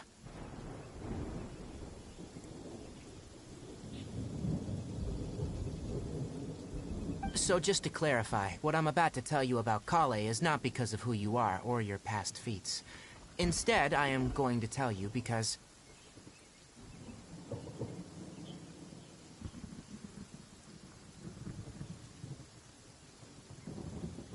Well, because Kale asked me to. And honestly speaking, I was against Kale revealing her past to you.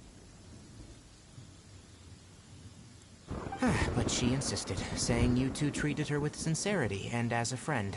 So now she wishes to reciprocate the gesture. So, Tighnari, what exactly is wrong with Kale? You said this is something she's been dealing with for some time. Just how serious? Right. Ever since she was a child, she's been afflicted with a disease called Elazar. Elazar? Yes. It's a disease unique to the lands of Sumeru. It is characterized by dark and hardened scales that form on the body.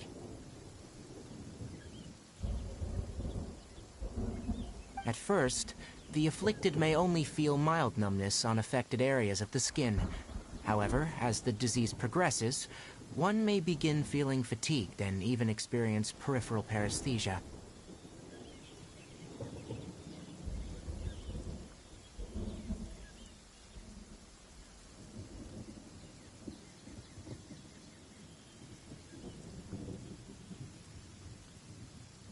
In its final stages, the disease strips a person of the ability to control their own body, and they effectively become completely immobile.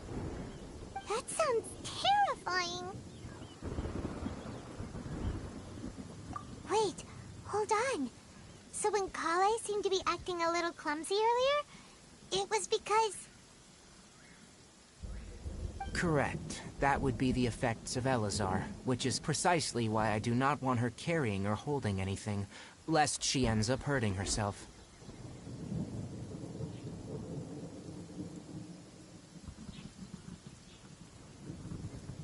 With appropriate treatment, the disease can be effectively controlled before it progresses to a more serious stage. However, there is unfortunately still no true cure for Elazar.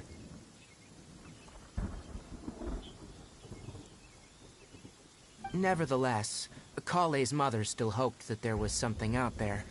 She handed Kale over to an organization known as the Fatui after one of their members lied and said they had a cure.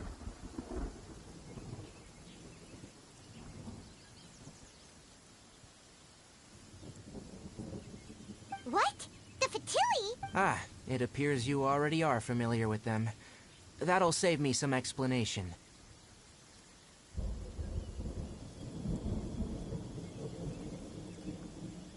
Anyway, the person who eventually rescued Kale and brought her to me for care said that she had been given to a harbinger known as the Doctor.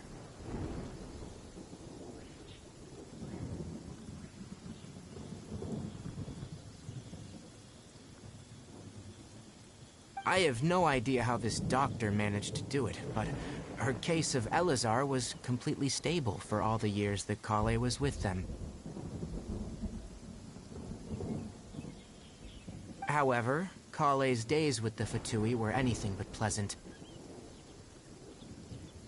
Kale is a resilient individual and always tries to appear cheerful, but her experience with the Fatui has left deep scars.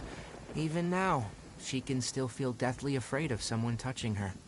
Oh, Paimon had no idea Kale's been through so much. Oh, by the way, Paimon, Kale wanted me to tell you that she's sorry for scaring you yesterday. She also wanted both of you to know that she's sorry for hiding her illness.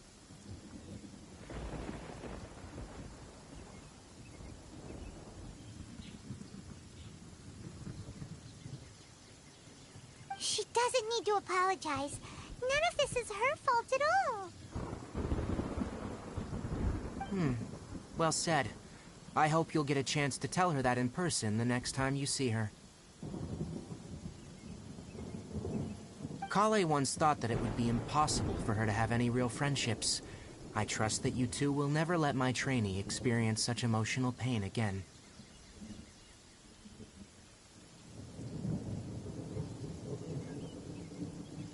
Don't worry, Tainari.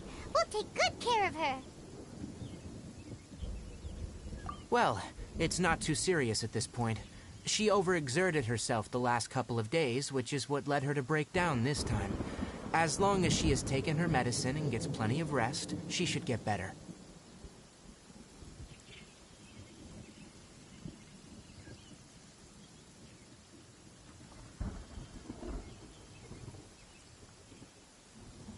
Though I must admit that Kale's condition was much more stable when she first arrived here in Gandharvaville.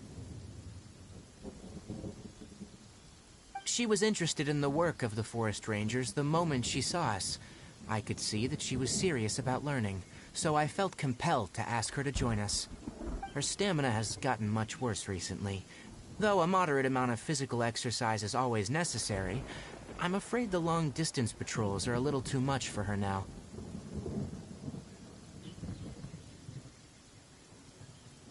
Alright, now that I've told you about Kale's past, I think I'll head into the rainforest to find some ingredients needed for her medicine. I'll see you two later.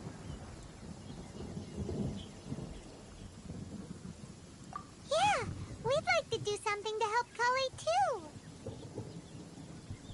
Alright, but I must warn you two. The rainforest is a dangerous place, especially for someone who's still recovering, like the Traveler.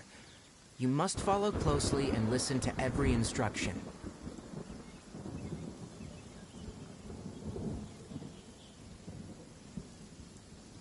No problemo! Let's go then. We'll be looking for a plant known as the Nilot Pala Lotus. It's often used to help those afflicted with Elazar recover their energy. Hey, Tainari? Where exactly are we going to find this plant? Nilot Pala Lotuses can be found all over the rainforest, but it often grows right here around Gandharvaville.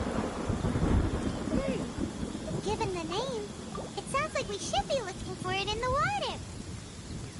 You are correct. The Nilot Pala Lotus grows in the water. When fully matured, they look like giant blue flowers floating on the water's surface. Quite an attractive species, if you ask me. The large petals are actually the plant's leaves and sepals, which surround a very small flower. You should note that many of the plants found in Sumeru have names that are contrary to their species. Take the Cowpelata, for example. The plant is not a lotus at all, but rather a vine. And then there's the Sumeru rose, which is not a rose, and is completely contrary to its name. Oh, huh. Okay then. Note to Paimon. Never bring up the topic of flowers with Tainari.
What they say is true. You have to see the world for yourself to appreciate how beautiful it is.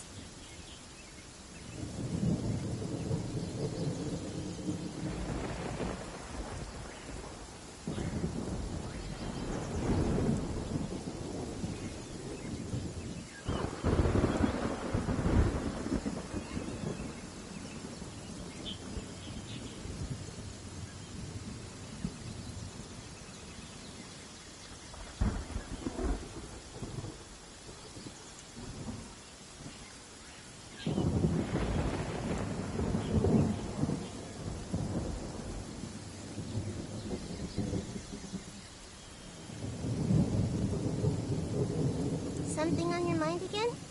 Let's work through it together. 2 heads are better than 1.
what they say is true.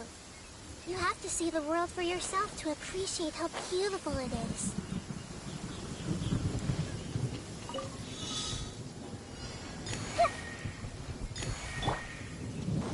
By royal...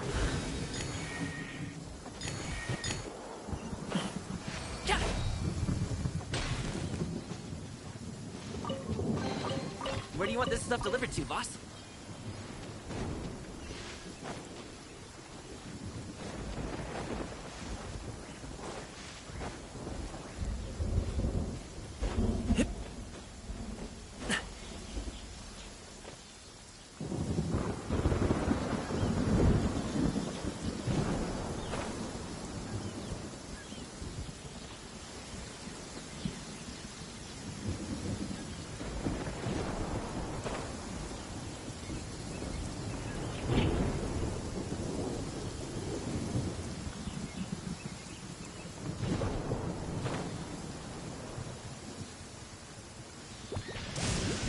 Hey, you hear that?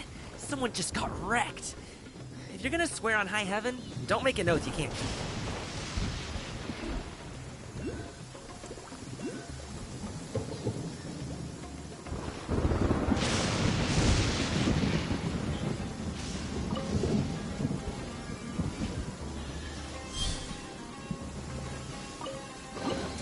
Good things come to those who wait.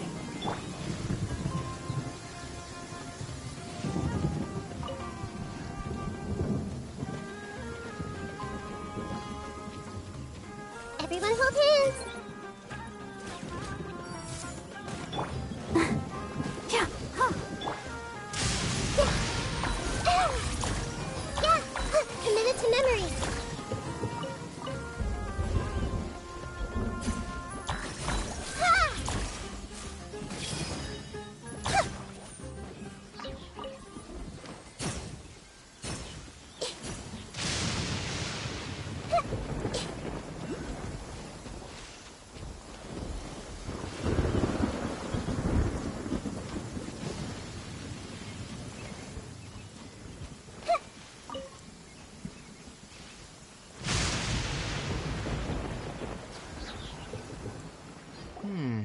There should be Nilode Palalotuses growing somewhere in this area.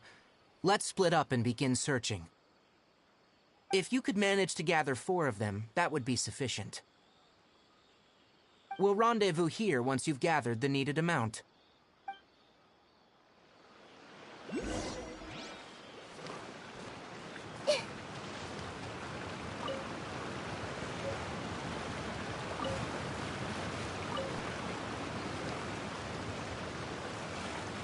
Alright, we've gathered enough new Apollo lotuses.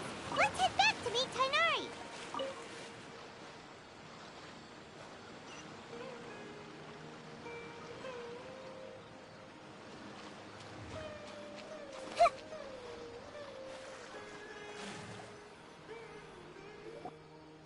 Hey, Tainari! We found the lotuses you requested. Let me have a look. Good. Very good. These are all excellent quality. I'm glad you two came along. Your exploration experience helped save me a lot of time here. It seems we even have enough time to stock up on other things I need.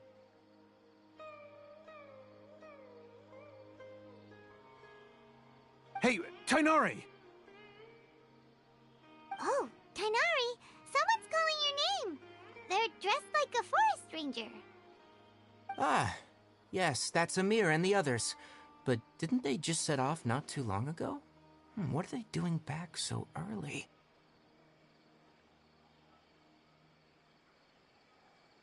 Let's go find out what's going on.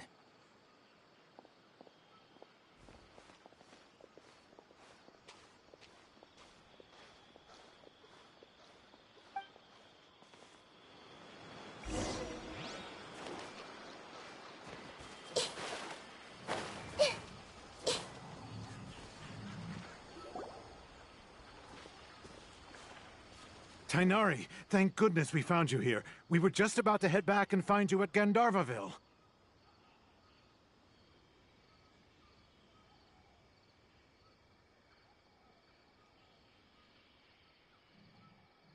What's going on? We just discovered a withering zone. The Withering is back?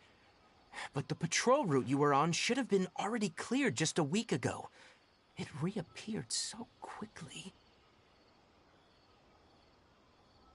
Can you tell me the exact location? It's up ahead, deep in the river valley. It's appeared in a spot that blocks nearly the entire narrow part of the valley area, so we decided to come... And the radius of the contamination?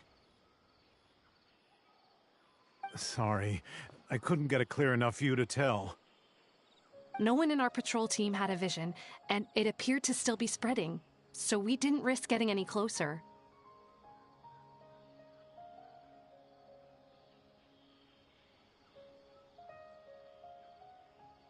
Okay, Wait, Kainari, why don't you let us help you?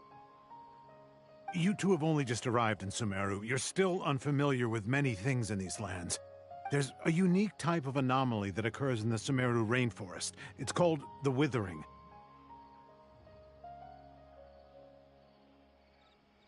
The affected areas not only cause nearby vegetation to wither, but it's also lethal to wildlife and even people. If you don't carry a vision, then you should think twice before approaching such places.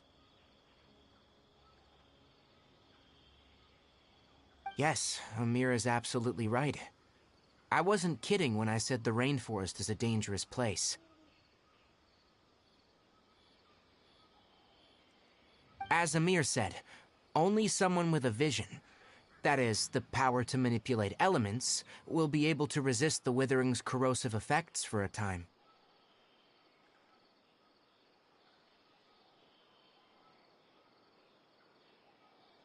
That's right.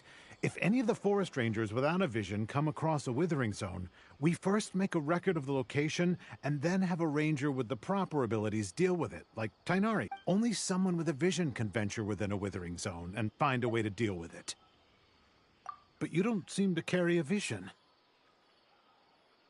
Don't worry, he may not have a vision, but he's a real pro at using the power of the elements.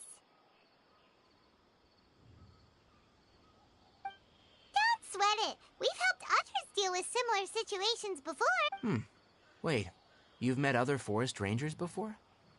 I was planning to properly show you both how to identify the Withering before you left Gandharvaville.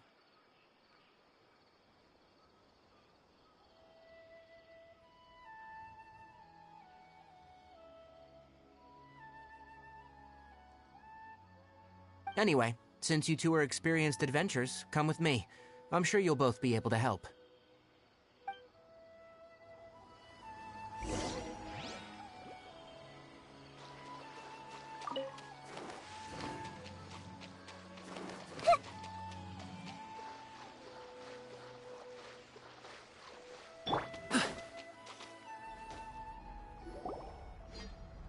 Hey, look!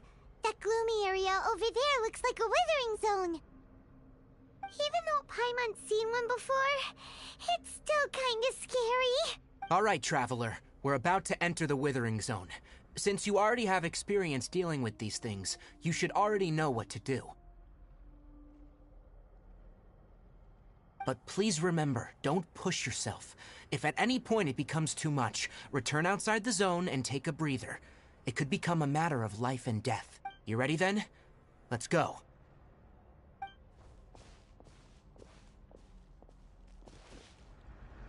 First, we must locate any branches sustaining the Withering Zone.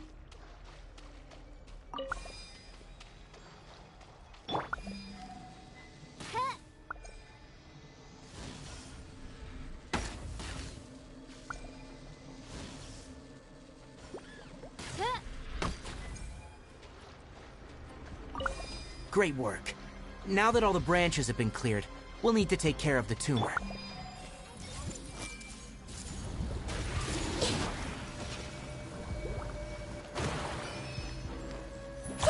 The Temple of Wisdom! Oh no! Odd reveal! This may hurt a little.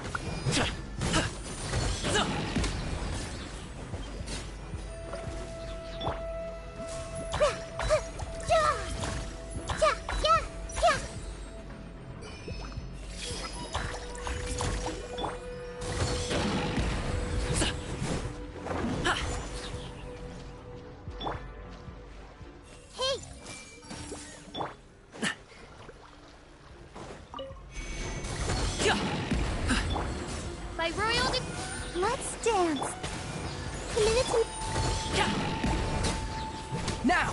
Destroy the tumor of the Withering!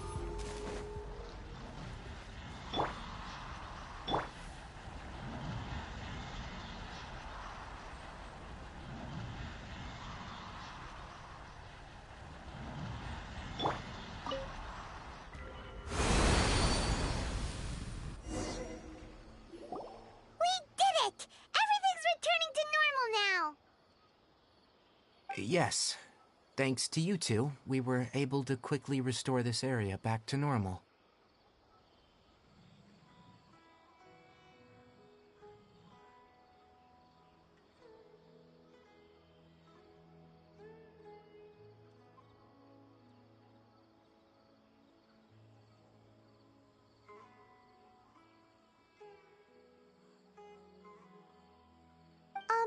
Tainari?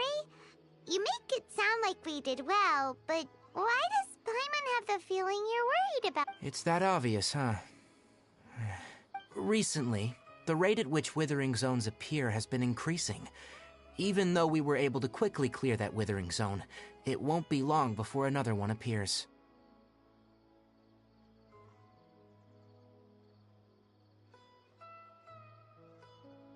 If that simply meant more work for me, then that wouldn't be an issue. But it's far more severe than that. The withering is leaving lasting effects on the rainforest itself.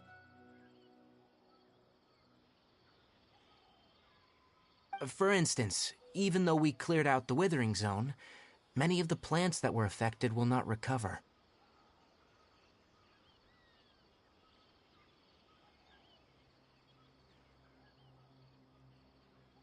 This presents a crisis for the ecosystem itself. Many plants in the rainforest are already in decline, directly impacting the wildlife that depends on those plants.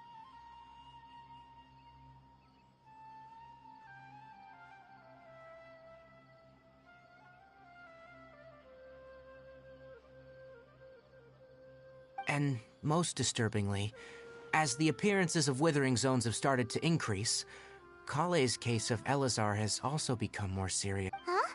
Well, why is that? I'm still not sure of the exact reason. However, I've received word from acquaintances at the academia that similar cases are being reported for patients with other conditions.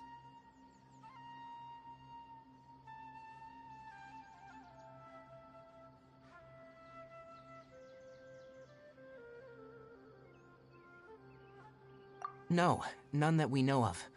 The withering has been recorded in Sumeru for millennia. It's said that it originates from the depths of the world.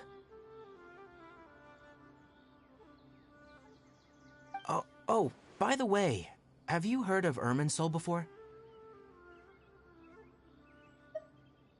Irminsul is a tree located deep beneath the surface.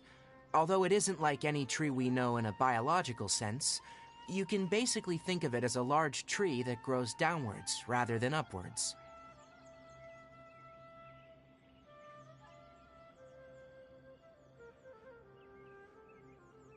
I'm sure you've heard of ley lines, right? They're like the roots of Irminsul, spreading and extending from a massive cavern deep underground all the way up to the surface.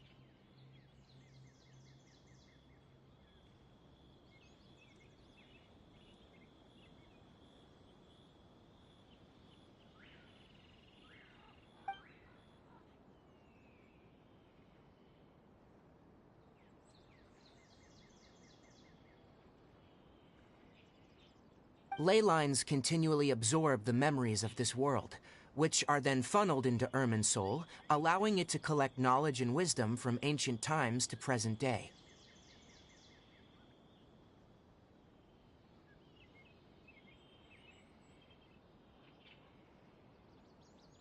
The Dendro Archon is known as the God of Wisdom because her consciousness is directly connected to it.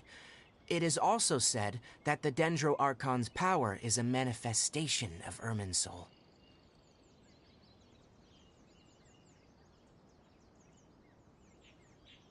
And as for the Withering, its emergence is related to a disease that's affecting it. That's right.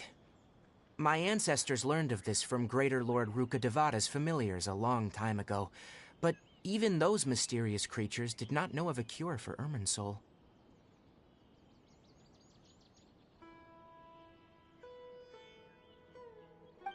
I'm afraid we Rangers will be battling the Withering Zones here for a long time, until a cure is found. Alright, that's enough on this topic for the time being. Now that we've taken care of things here, it's time for us to head back to Gandharvaville.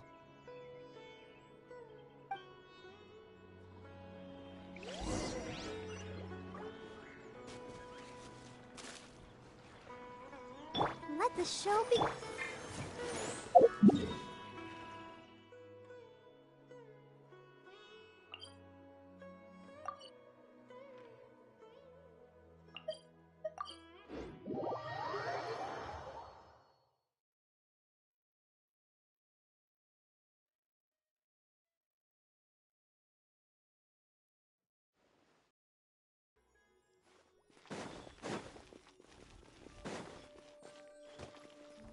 Add Ash. Thank you for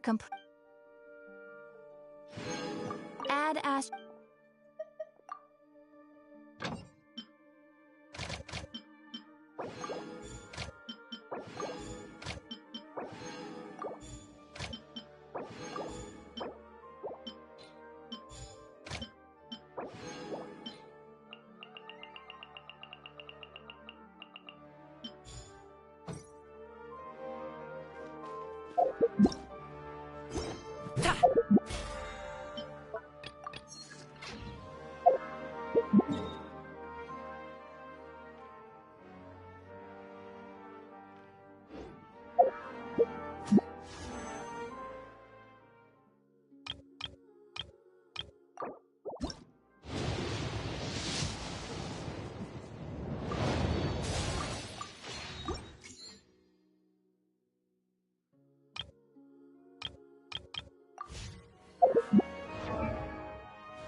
Oh, Tainari, you all made it back. How did it go? The Withering Zone you reported has been taken care of. No need to worry. Huh? Wait, is that... Oh no, Hypatia!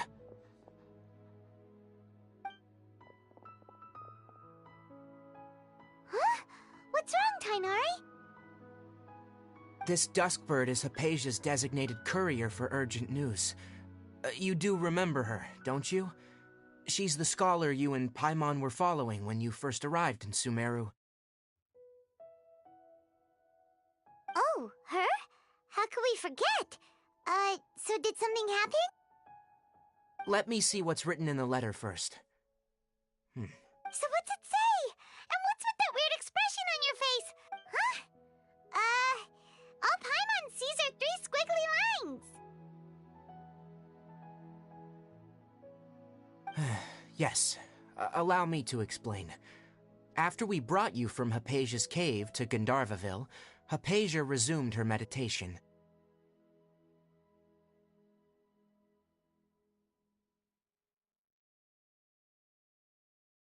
She must have just finished. It's been nearly 3 days since she's had anything to eat, and it appears she's forgotten to prepare some rations. This letter is her asking us for help. We need to go.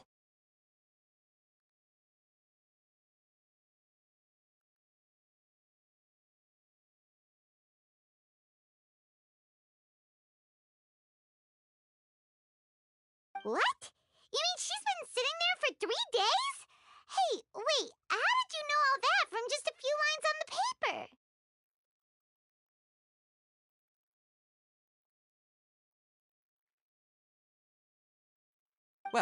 Obviously because this has happened before. Last time she drew 5 lines, and by the time we found her... Well, I'd prefer not to remember that. Needless to say, Hypatia's been through worse, but we should still get to her as quickly as possible.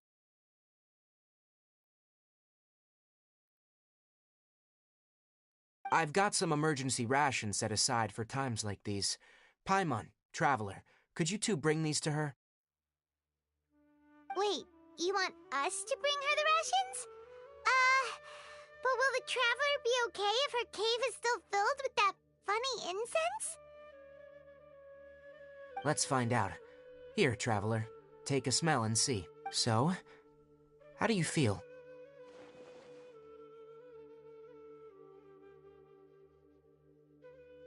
Huh? Really? You're not feeling even a little drowsy? But wait, how'd you know that he'd be Back when we were clearing the Withering Zone, I observed that he could adeptly manipulate the dendro element. I knew then that he would be fine.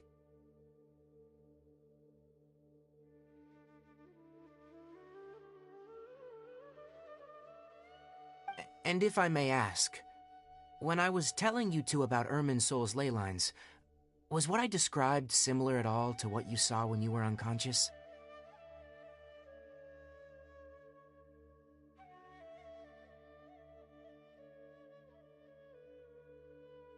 That's correct. Those weren't hallucinations at all, though I don't intend to apologize for deceiving you.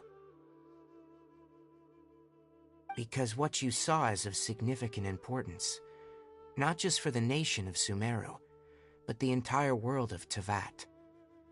My forefathers were shown much favor by Greater Lord Ruka Devata. We took an oath to protect this nation together with her. Now that that duty has fallen to me, it was a part of my responsibilities to ascertain whether you could be entrusted with the fate of Sumeru.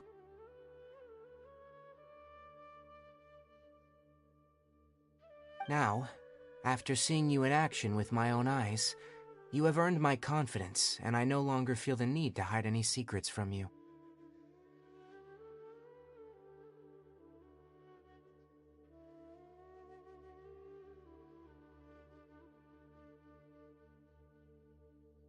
When you passed out, your consciousness had connected directly with Irminsul.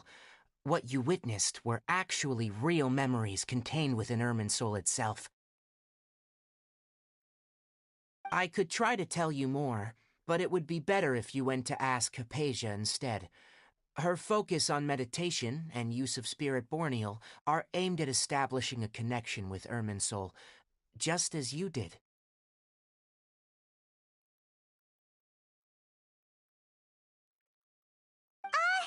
That sounds nice and all, but will she really help us? Seriously, she completely ignored us the last time we tried talking. That was because when you ran into her, she was in a special phase of her training. During that time, she must avoid communicating with others.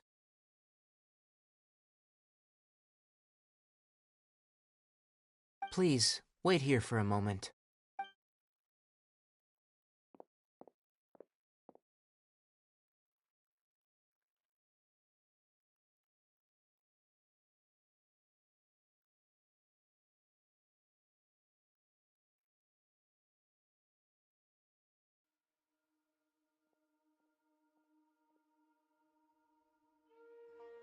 Here, take the...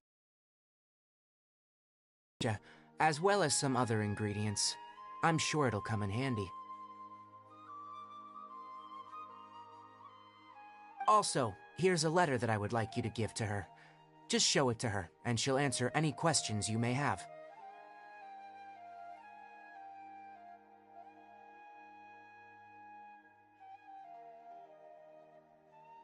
No, I should be the one thanking you.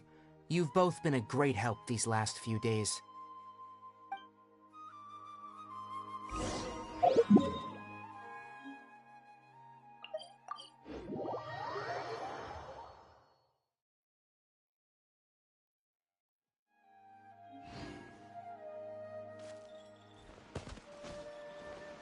Hypatia should still be in the cave. Let's go inside and see how she's doing.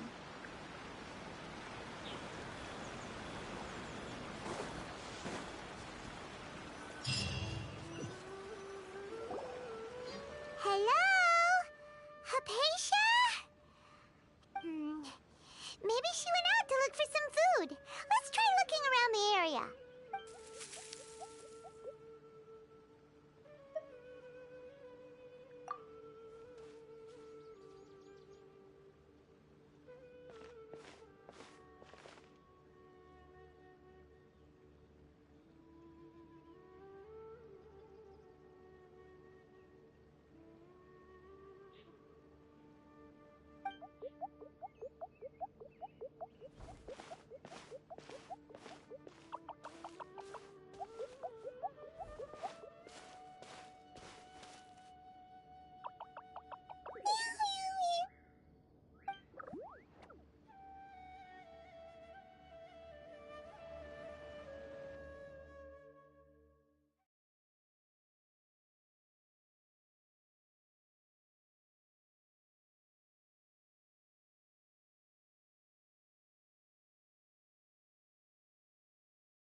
Hypatia, are you alright? So hungry. Need water.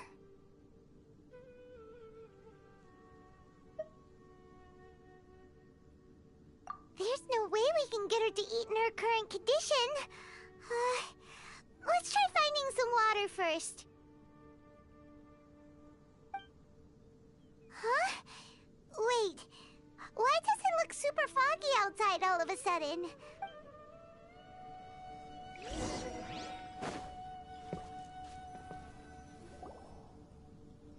Huh?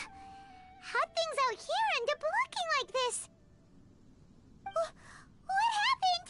And where are we? Really? Oh, maybe you're right. Let's go investigate the...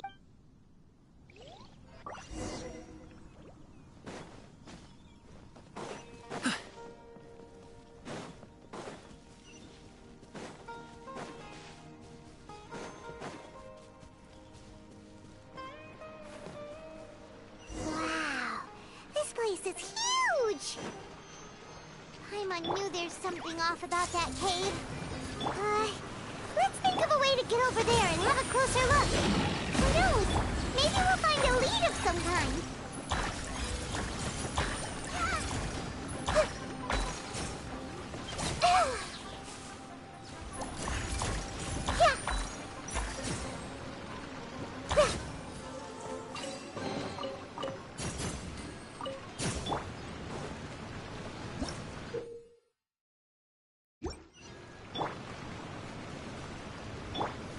By royal decree.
roll!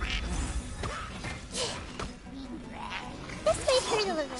Odds reveal! Let's dance.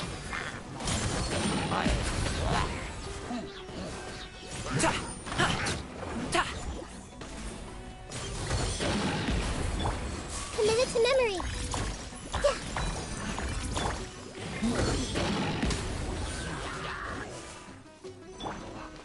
Hey! Midnight Phantasmagoria!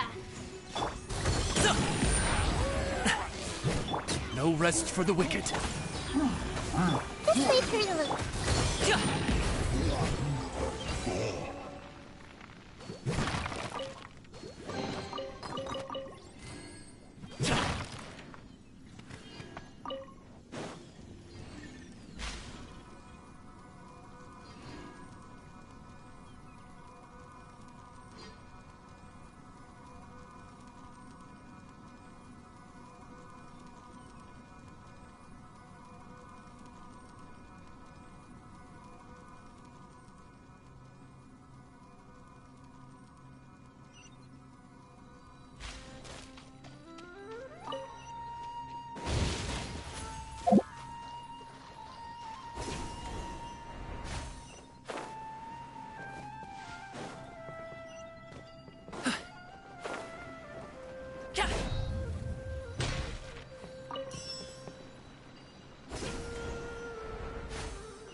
What in Tibet is going on here?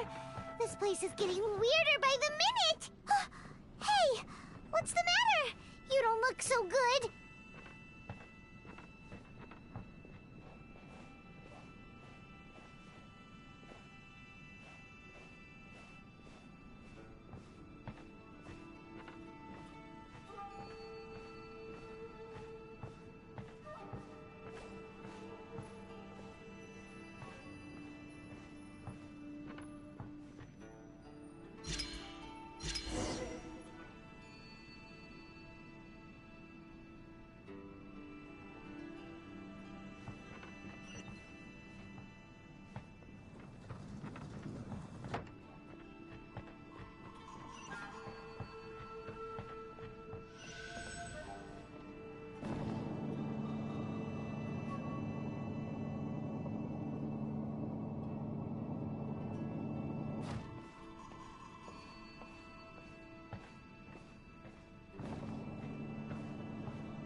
Well. Looks like we meet again. The Abyss Herald! What are you planning to do in this strange place? Strange place. Plotting. You needn't worry about such things. Bow before the abyss! Grow! Sharing my knowledge! Yes, Let the show begin. By royal Mighty mythical beast!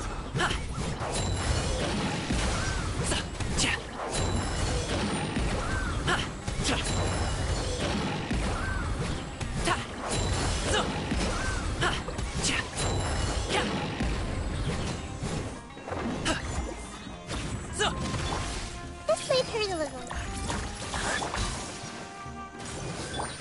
Odds were committed to memory.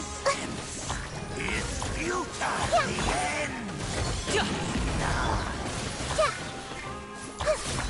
Let's dance. The end will come.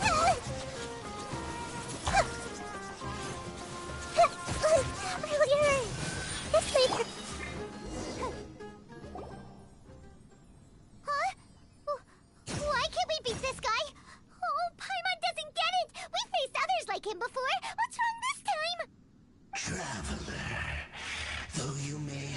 managed to avert countless crises before. Your good fortune was bound to end sooner or later. It's time you realize how weak and powerless you really are.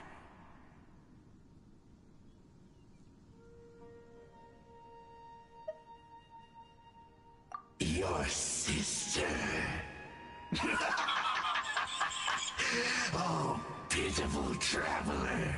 Are you really so ignorant? Or are you just living in complete denial? Her Highness has long since forsaken you. Your meager existence in her eyes is that of an annoying bug, only to be stepped apart. The bonds of love and family which drive you to find your sibling are utterly gone. But don't you fret now. Today will be your last. Now die!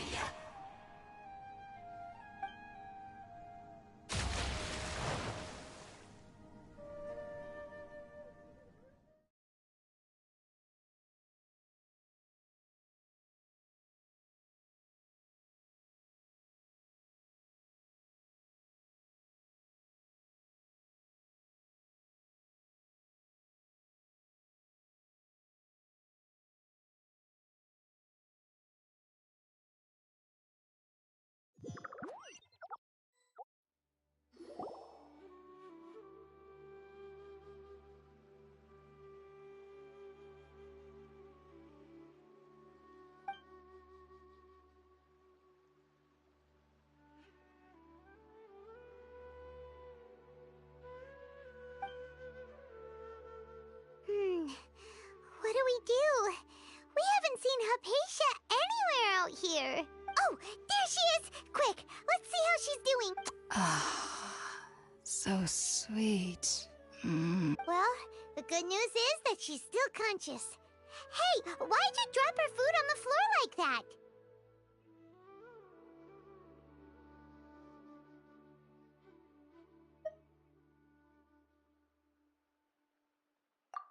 Oh, guess that makes sense. She does look kind of rough at the moment. Anyways, we can talk about this later. We better make sure she's alright first.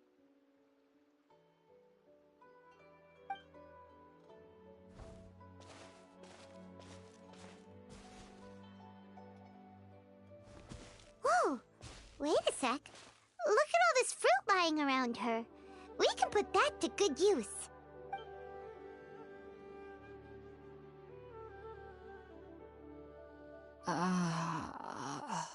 Who is there? Tainari, is that you?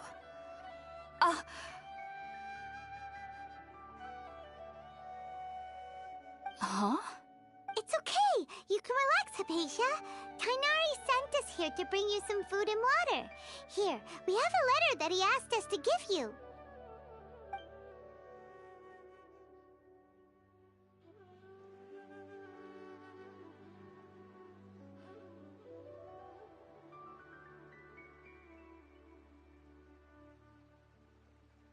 I see. So, you're friends of Tainari. I apologize for all the trouble I've caused you. I'm grateful that you came so quickly to save me. You even brought all this fruit.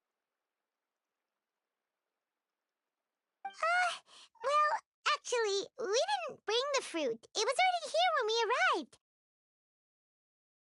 We were kind of wondering about that, actually. When we found you here, there was all this fruit lying around and even some juice dripping from your lips. How did you end up like this anyway? Oh, really? I seem to understand now. All the fruit was likely from my, Your neighbor? You mean there's someone else living nearby?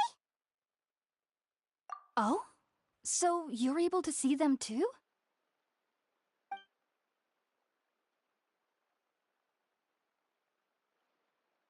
Wait, hold on a second, Traveler. You say that before we arrived, you saw some mysterious creature and suddenly had a strange dream? Isn't that a little too crazy to believe?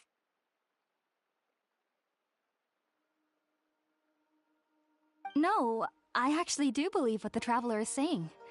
I myself had a similar experience once before and ended up scaring my timid little neighbor here.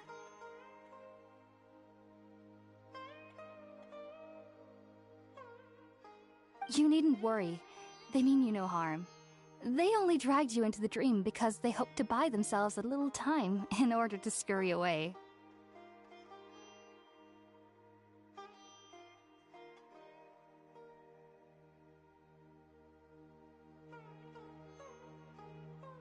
So, Hypatia, just what kind of creature is your neighbor exactly? I'm not sure what it's called, to be honest. But I do know that they have some sort of deeper connection with the Dendro Archon.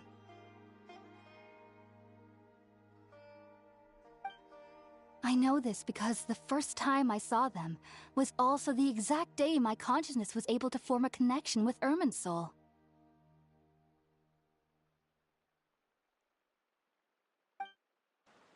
Even after I opened my eyes and stopped meditating, my heart was still pounding, and my mind was racing with all the knowledge that I had touched.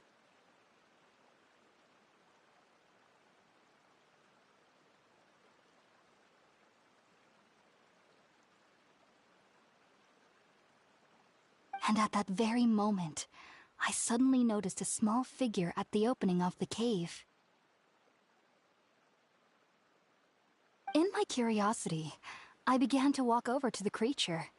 They must have already been used to me living in the cave, because they didn't seem to mind me approaching them. They just kept doing whatever they were up to.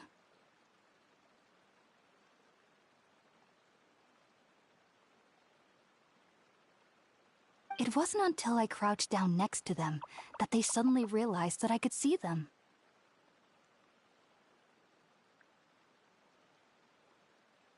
Oh!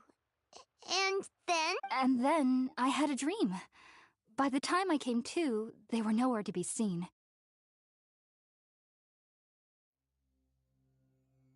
I was convinced they'd never show up again.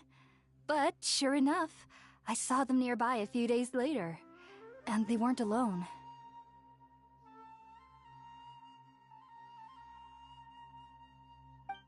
I feel like they aren't as afraid of me as the first time I approached them. But I never would have expected them to save me.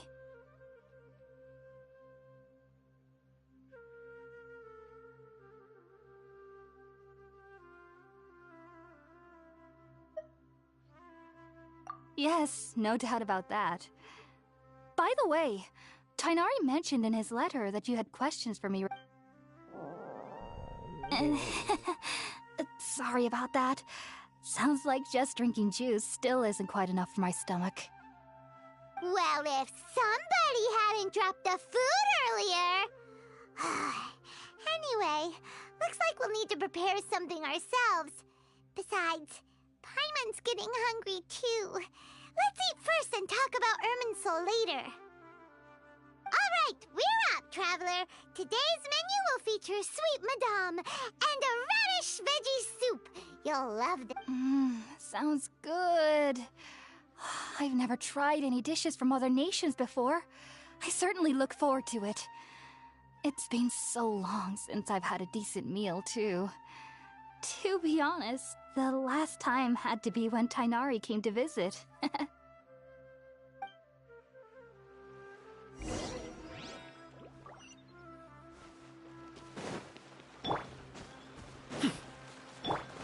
Let the show be...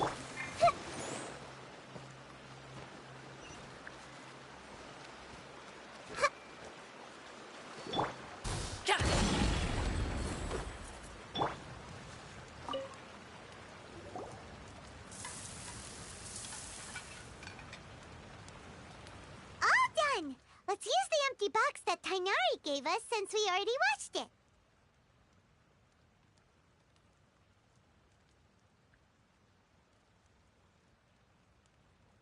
Oh, it smells amazing! And the box is a nice touch, too! Let's go serve this up and...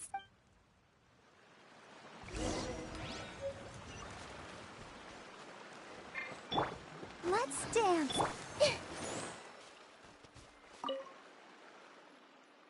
Are you already finished cooking? Mmm, smells delectable. I'm truly thankful whenever I can enjoy a proper meal like this. Cooking really isn't my...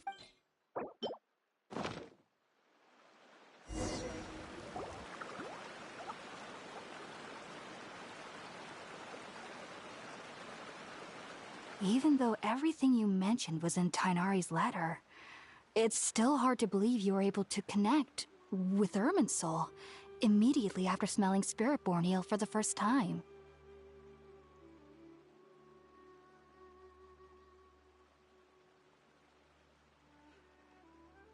It took me nearly 3 years before I could do so. And everyone at the Academia even lauded me as a genius. You should know that some researchers spend their entire lives without ever successfully connecting with Irminsul as you have. So why does this incense allow people to connect to Irminsul?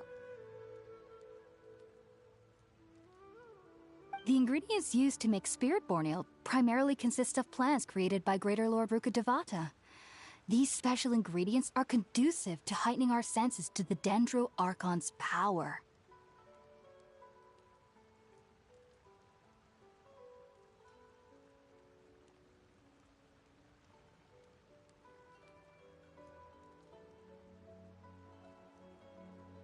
Since the root of the Dendro Archon's power lies within Irminsul, we can occasionally tap into her powers to peer into the depths of the earth.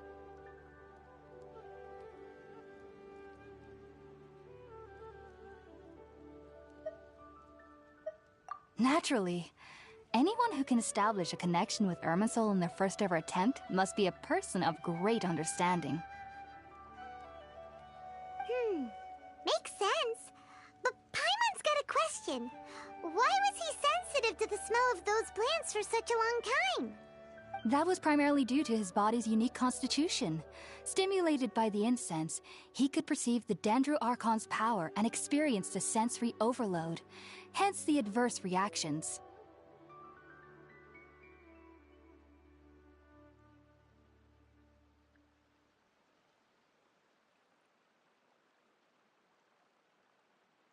Taking in any scent similar to the ingredients of Spiritborn Ale would cause adverse effects.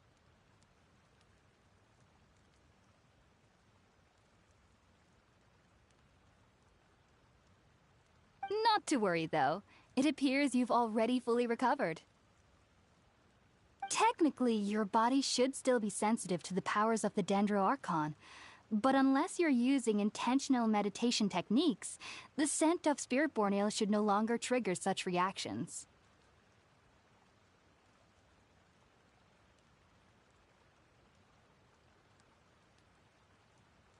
Whew. Well, that's a relief. I must admit, I am quite envious of your abilities. Even if it meant suffering from pounding headaches for the rest of my life, I'd consider it worthwhile so long as I could connect with Irminsul at will.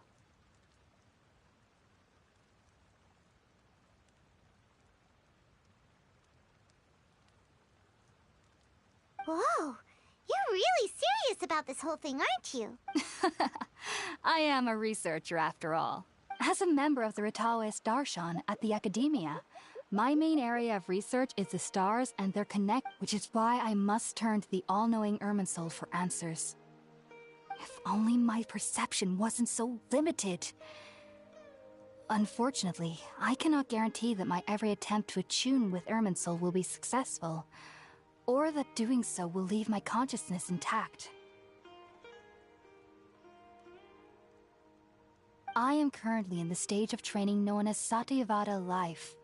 Many researchers in Sumeru have lost their minds while seeking to attune with Irminsul during this stage.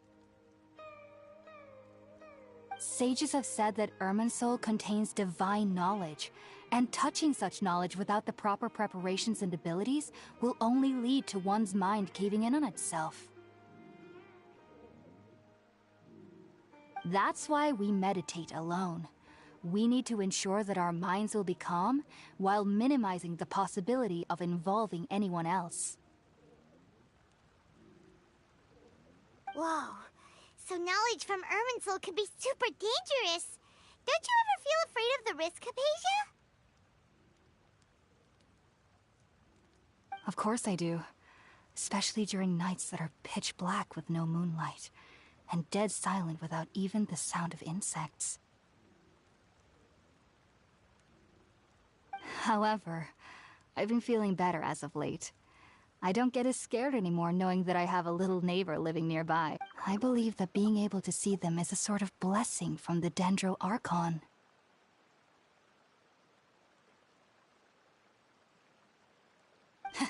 But what's strangest of all is that they're clearly an envoy of the God of Wisdom herself. And they have the curious power to make people dream. What's so strange about that? It doesn't sound so out of place for a divine being, does it? Well, it's strange because nearly nobody in Sumeru can ever dream. Oh, is that true? Yes, well, to an extent. Only children can dream in Sumeru. Adults, however, the sages say that wisdom implies rationality, but that which occurs in dreams is often neither rational nor logical.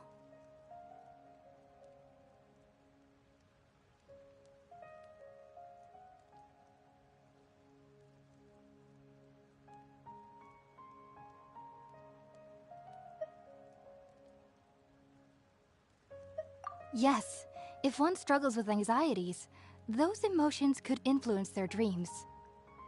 The fact that the people of Sumeru do not have dreams is seen as a blessing by the sages. They believe that Greater Lord Rukkhadevata, the God of Wisdom, is keeping us away from the foolish delusions you encounter in your sleep.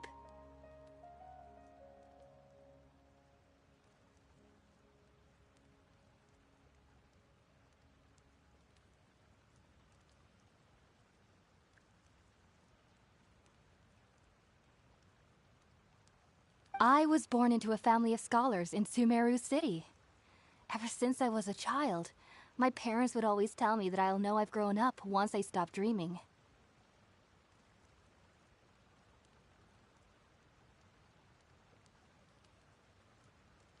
I studied hard, enrolled as a student in the academia, and went on to become a researcher. Sure enough, I never dreamed again. But then, on the day I scared the little Aranara, I suddenly saw a dream again.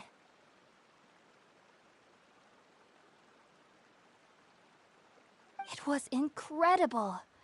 Though I don't exactly remember what I saw, I clearly recall the feeling. I suddenly felt like I was a child again. Back then, I was foolish and ignorant as any youth would be. But I was free of fear. Maybe dreaming isn't as bad as we've made it out to be.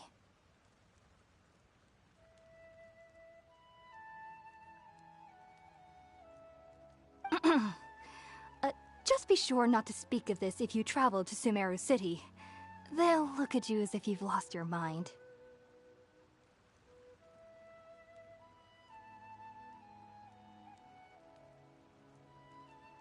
So, do you have any thoughts about the things he saw when he connected with Irminsul? Sorry. I'm afraid I don't have any answers as of now. All I can say is that what you saw is a memory contained within Irminsul itself.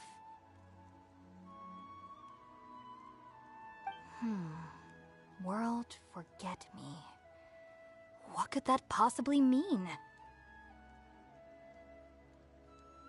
If only I could ascend past Satyavada life and begin Paripurna life. I might have some more answers for... If you two are ever in the area again, please be sure to come and see me.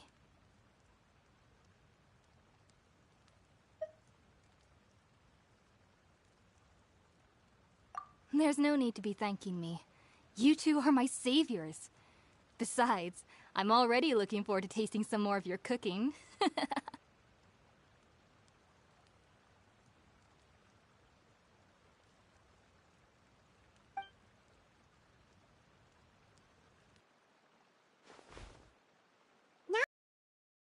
alright and had the chance to ask her some questions, Paimon thinks it's about time to head back to Gandharvaville.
Think about it, Tainari. Refusing to join is tantamount to burying your head in the sand.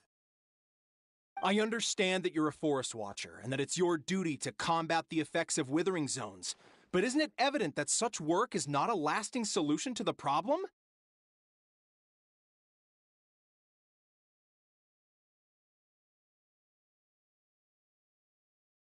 As Sage Kage clearly stated, your presence and guidance in Sumeru City is pivotal in finding a cure for Irminsul. How could you possibly refuse?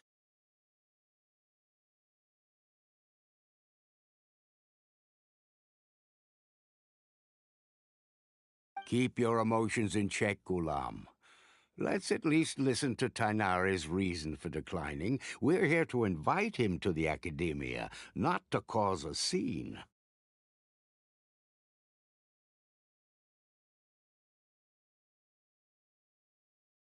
Sage Kage, I am truly honored that you came here in person, but I'm afraid I must still decline your invitation. I am merely a forest watcher. How could the great minds of the Haravatat have any need of someone like me?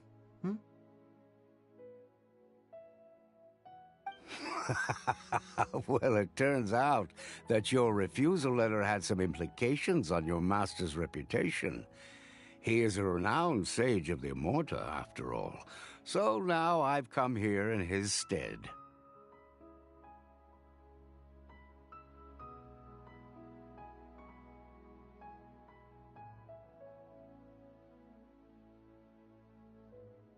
I see. Well, I figured that given his temper, he would come here and berate me personally. Tainari, your master is an integral part of this effort, and now he requires your assistance. And what exactly does my master need of me, Sage Kage? You'll know, once you've arrived in Sumeru City, that is. And, how long will I be... There's no definite answer as of now. Do you mean to tell me that, despite coming all the way here to Gandharvaville, you still can't answer the questions I laid out in the letter to my master? If that's the case, then I'm afraid I cannot give you... Tainari, but you... So be it. Come, Gulam, we're leaving.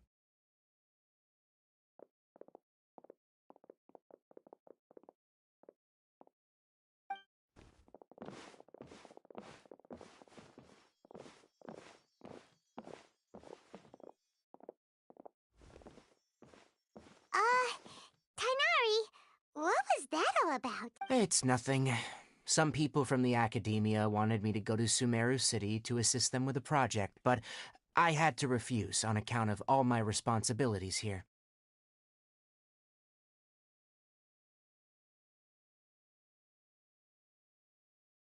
But all that can wait. How did things go with Hypatia? It was quite the eventful trip, but the main thing is that she's safe and sound. She answered a bunch of questions for us, too. Very good. Now that the Traveler has made a full recovery, there shouldn't be any reason for you to tarry here longer. I assume you will be heading to Sumeru City, correct? That's right! We want to meet Lesser Lord Kusanali and ask her for advice. Do you have any idea on how we can find her? Sorry, I'm afraid I don't have any advice for you there. Well, do you at least know anyone we can try asking in Sumeru City? Let me think. My trips to Sumeru City have been fairly short, and most of my acquaintances are research. Oh, how about this? I'll write you a letter of introduction that you can give to a researcher I know. He's from the Amorta Darshan and is adept at gathering information. Asking him might prove worthwhile.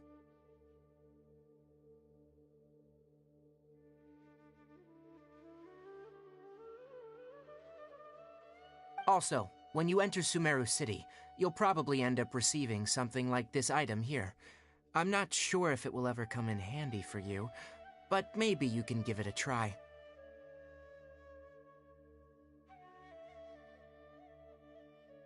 Oh? What is it? It's called an Akasha Terminal. It's a tool produced by the Academia that utilizes the legacy of Greater Lord Rukkhadevata. Some say that this item is the very basis of Sumeru's reputation as the City of Wisdom. Needless to say, this device and its usage fall under the Academia's expertise, so I'll leave it to them to show you how to use it.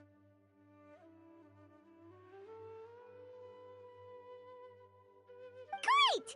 Next up, Sumeru City! But wait, before that... That's right! Tainari, we have something important to say to Kale before we leave. Yes, she's doing much better.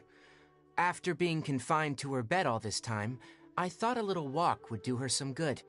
Last I saw her, she was taking the path towards the North Crossing.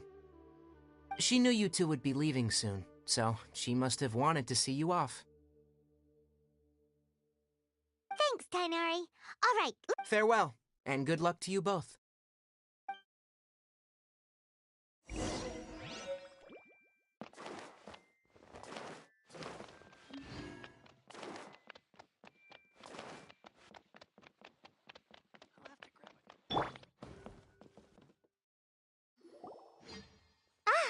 I've been waiting for...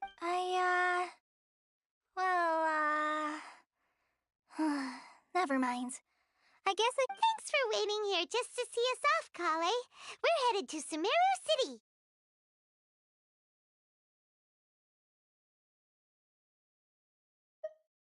Don't worry about me. I can take care of myself. My condition won't be getting in the way of my duties. I want to be a forest ranger after all. It's up to me and the others to protect the rainforest here.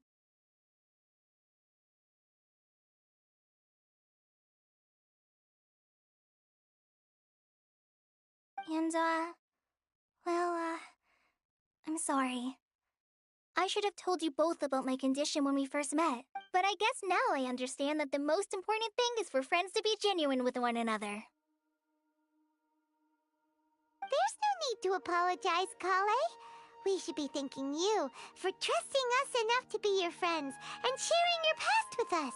We're probably still gonna worry about your condition, but that's because we're friends and we care about you. Thank you. That means a lot. Before you leave, I have something for you. Oh? What is it? It's my recipe for pita pockets. I told you that I'd give you a copy, remember? My handwriting is a little, messy, so please don't laugh. Yay! Thanks, Kale. Now we can eat those scrumptious little pitas whenever and wherever. I hope that whenever you eat them, you'll both remember your time here in Gandharvaville.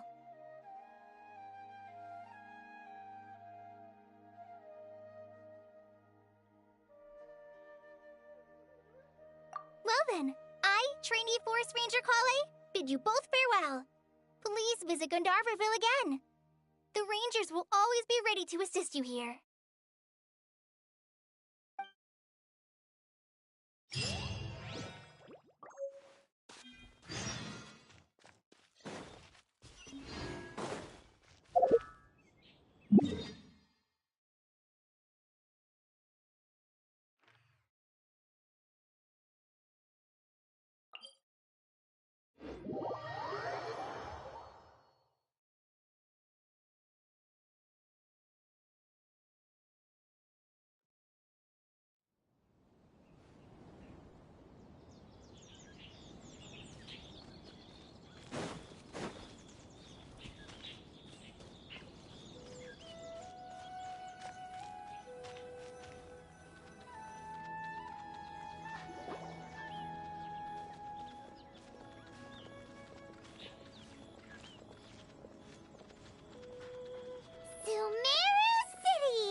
split up.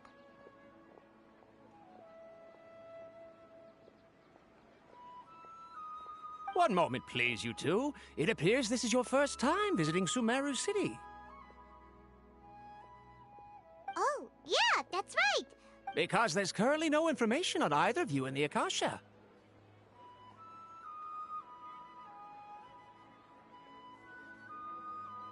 But no need to worry, that won't prevent you from entering the city. In fact, the Academia conveniently provides each traveler to Sumeru City with a device.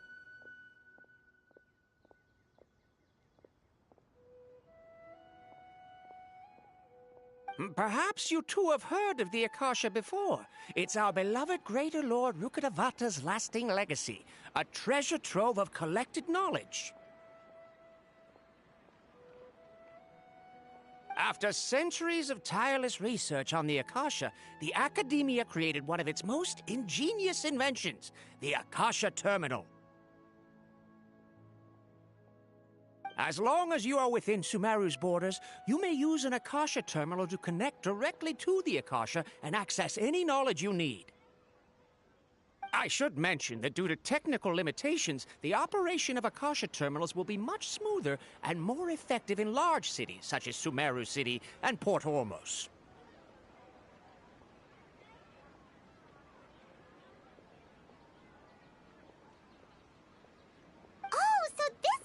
That Tainari was telling us about.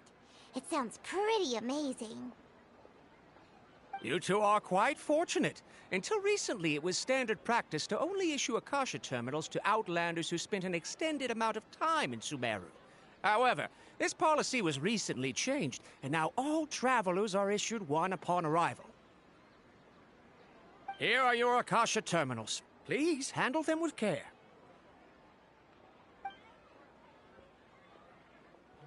It kinda looks like a leaf. To activate it, simply hold it in your hand and say the following phrase to yourself. May the mighty God bless us with their voice of wisdom.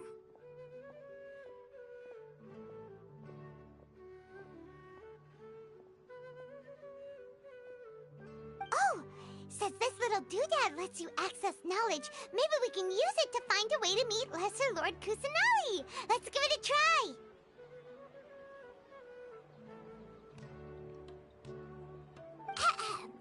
May the mighty God bless us with their voice of wisdom.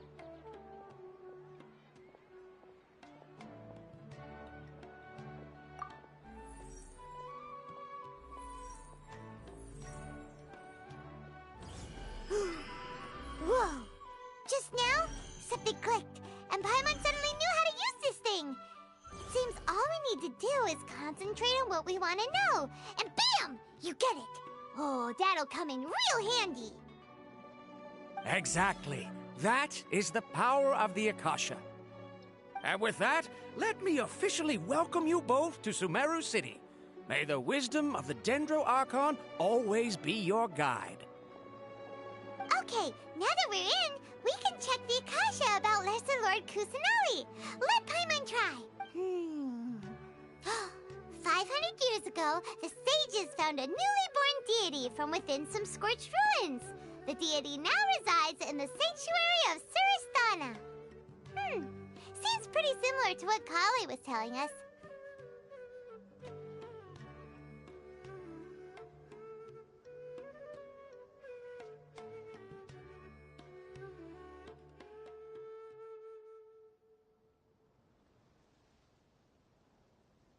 Okay, next, let's... Oh, come on! Ugh, Paimon's brain is exhausted.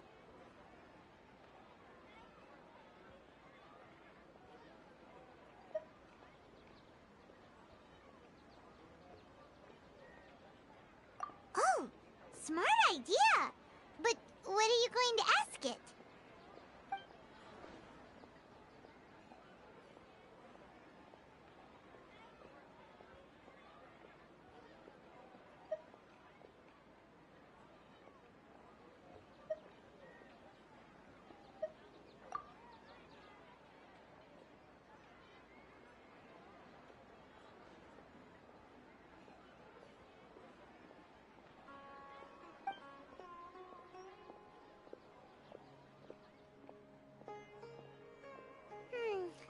You too?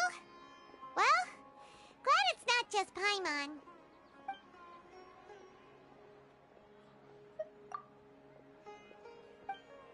Uh-oh. Huh. Could it be well, he's from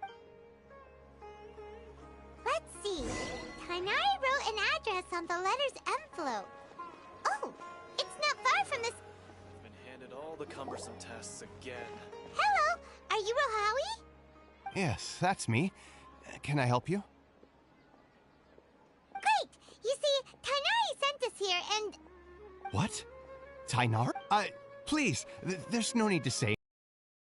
I admit that the article I published last month wasn't my best work, and maybe the data didn't produce the most convincing results, but...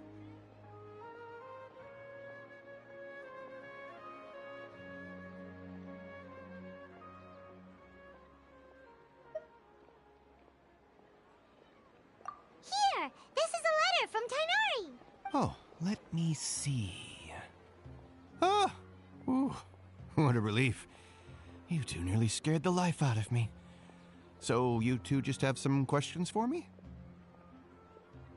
Seems even Tainari acknowledges my innate ability for procuring information. So, what is it you two would like to know?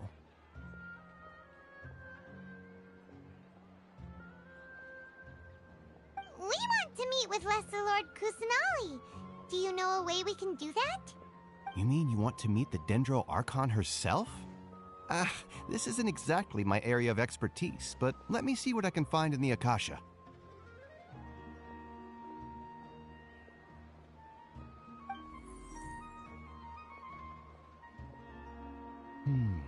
Sorry, the Akasha didn't respond to my query. What? You too? But what about your abilities for getting information and all that? Paimon was sure you'd be able to access more info than we did. Well, as I said, this isn't my area of expertise. I am but a lowly researcher, so the Akasha doesn't see a need for me to know more about the Dendro Archon.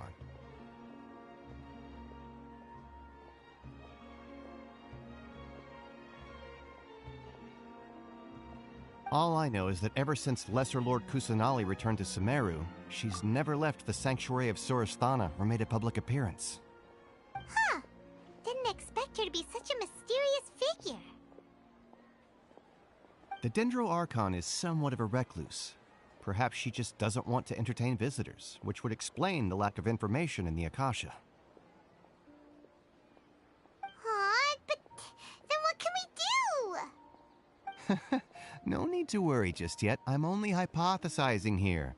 You could certainly try asking around and see if anyone else has ideas. And besides, you two should consider the bright side of things. Not being able to see Lesser Lord Kusanali may not be a bad thing. In this world, there will always be information you cannot obtain from the Akasha and things you can never accomplish. Knowing when to yield is a form of wisdom. Take me, for example. It's a miracle if my brain cells can spit out one paper every 3 years. But Tainari? That guy can publish 3 papers in just a single year. Okay. Thanks for your advice. Don't mention it. If you two ever want information about things like... Hey, come on! Oh, so what do we do now? Even... Huh? Like who? Oh, you're right!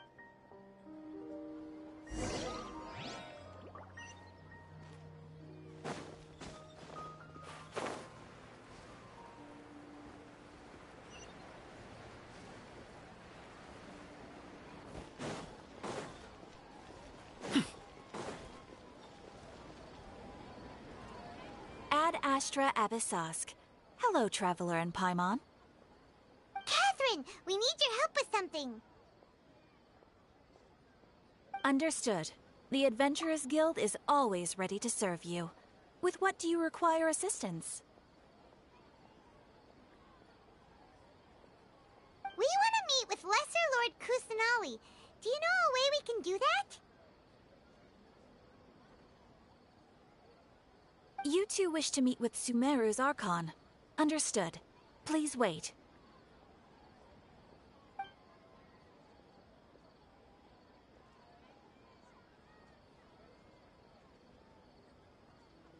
I apologize, but I am unable to call up any relevant information in the Akasha. I'm also unable to locate any pertinent information in my personal memory.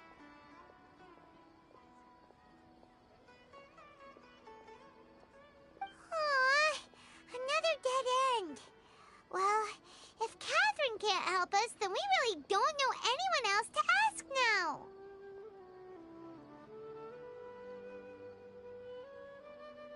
Please do not worry. I may know of someone who can help you two. In Sumeru, the Adventurers Guild does not serve as the vanguard of information.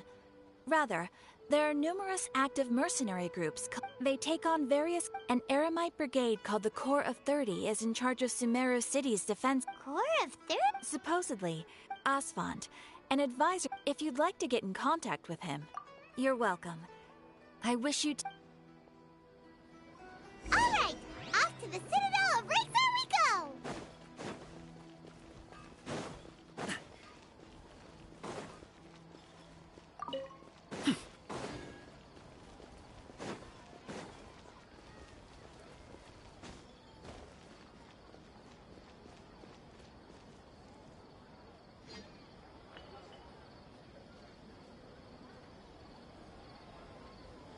Welcome.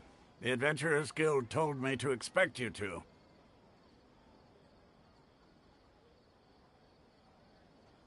It's nice to meet you!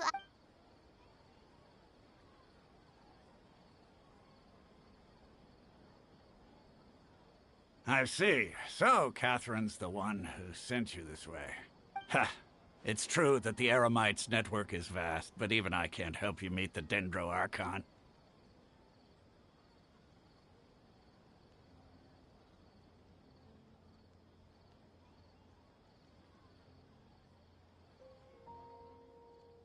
Wait, seriously? That's it? Afraid so. The Eremites aren't terribly religious, so we don't know much about divinities. As far as the Akasha goes, we can access even less than you.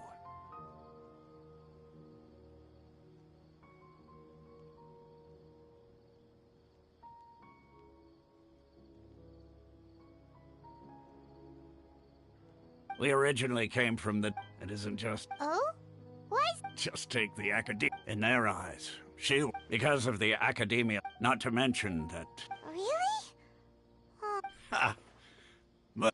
Alright, well...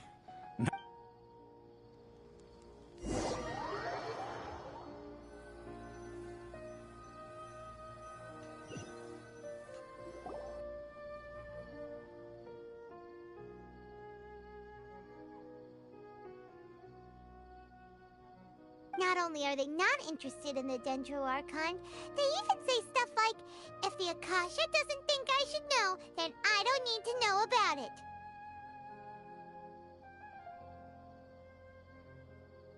We've been